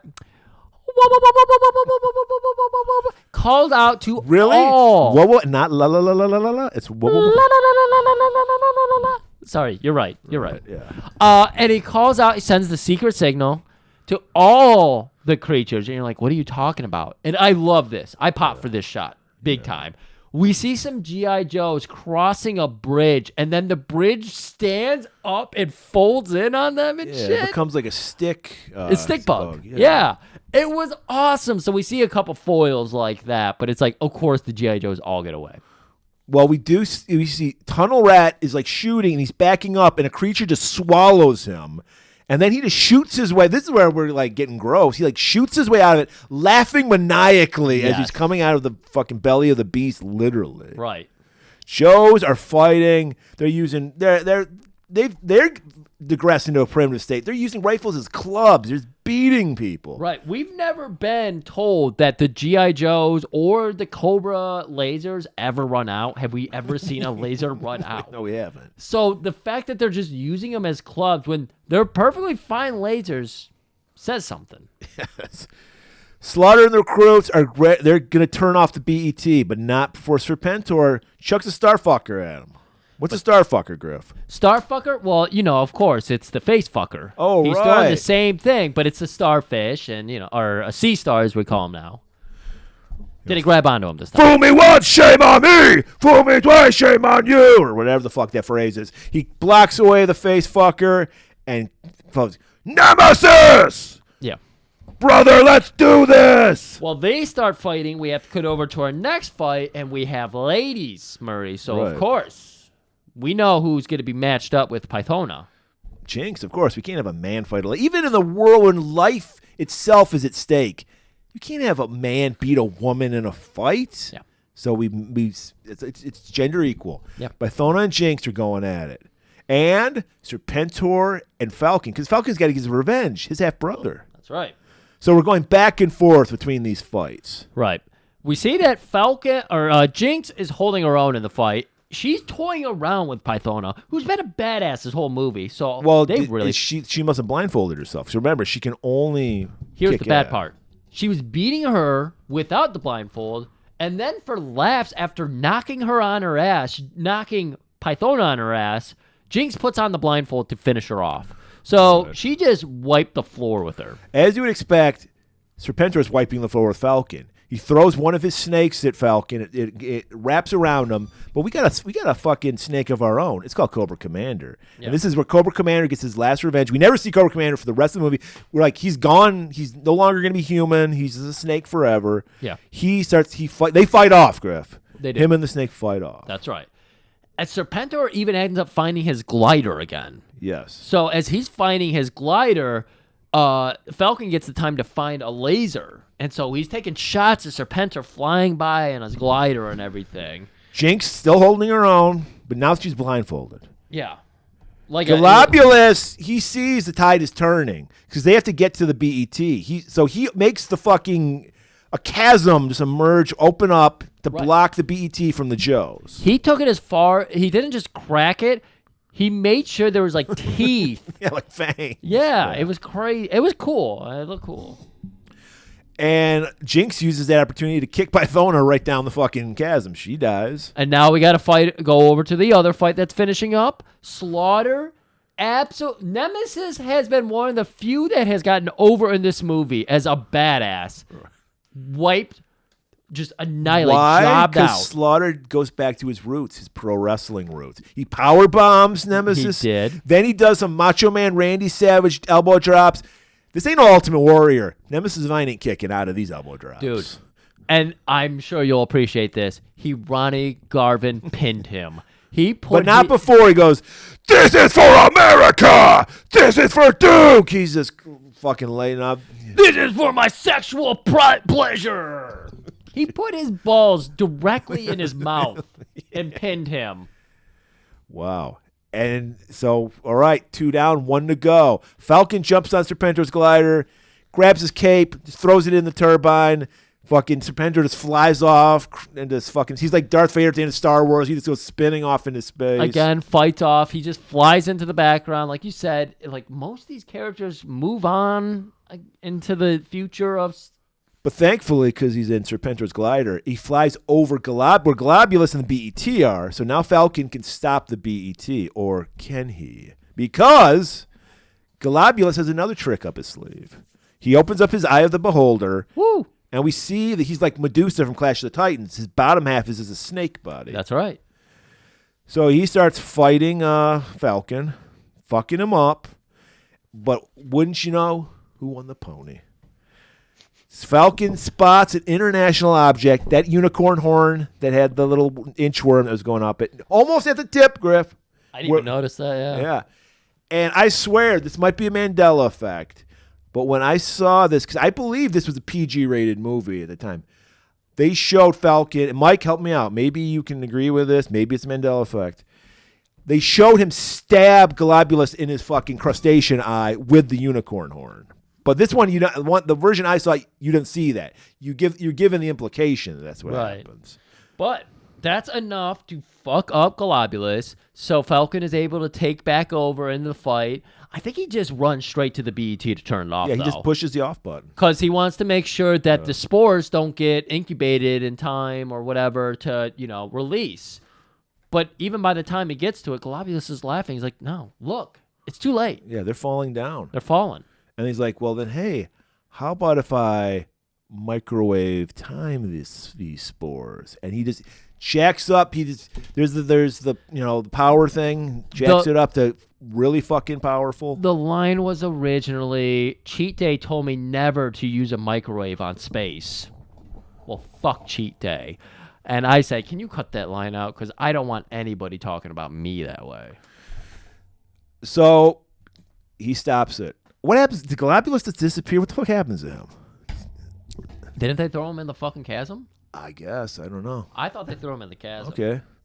Yeah, I think everybody. I think Nemesis Force has wings. I don't know why he couldn't, but I don't know. Maybe they're setting up a sequel. Like he'll rescue both Pythona and Globulus. Maybe they'll have a lava base or some shit like that, All we know is Falcon is now stuck on the other side, and of course, the cave's like collapsing now and all that shit. Yeah.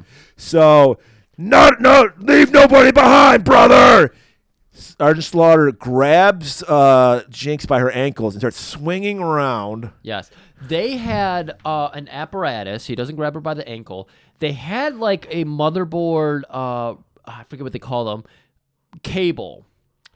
And he holds that out for Jinx to hold onto. He swings her around, holding her feet across the edge. And so Falcon has to jump over, grab her ankles. And Microwave timing. He's like, thank God Cheat Day taught me this move. That's right. They escape just before the BET blows up. And as, you know, this was this 80-yard later on. Hey, and Dukes is out of his coma. Literally that. They couldn't even just have a character say it. Like, show a face close up going, Yeah. Dukes, it's just like, hey, by the way. Yo, Joe! And then we see Falcon and Jinx on a cliff, and Falcon's like, well, I guess you can't be with the one you love. Love the one you're with. Love the one you're with. And they watch as the spores burn up into our atmosphere. Love it. Thanks, bro. For everything working against this movie, it really isn't that bad. I tell you, it was better than fucking the TV show. Yeah, I can believe that. It actually had a story and it got somewhere. I hope you guys enjoyed the Cobra Commander, because my throat is bleeding now. I've actually been drinking blood for the past half hour. That's rough, man. Enjoy that. Yeah. All right, it's Animation April. I figure we got to throw one bone to our weebs out there. We got to do one anime. Weeble Wobble, is that what they're called? Yes, Weeble Wobbles. Sorry, people, no tentacles in this one. Or maybe there is. I don't remember.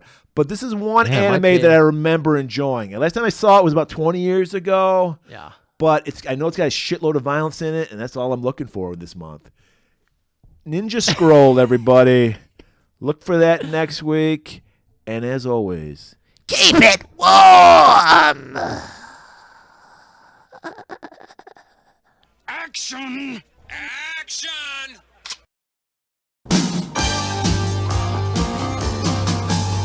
We're Cold Slither, you'll be joining us soon. A band of vipers playing our tune. With an iron fist and a reptile's hiss, we shall rule. We're tired of words, we've heard it before. We're not gonna play the game no more. Don't tell us what's right, don't tell us what's wrong. To learn to resist, 'cause Cobra is strong. We're Cold Slither, heavy metal machine. Through the eyes of the laser, king you will free. With the venom stings, a new order brings our control.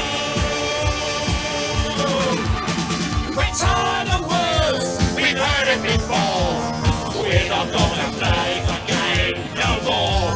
Don't tell us what's right, don't tell us what's wrong. To learn to resist, 'cause Cobra is strong.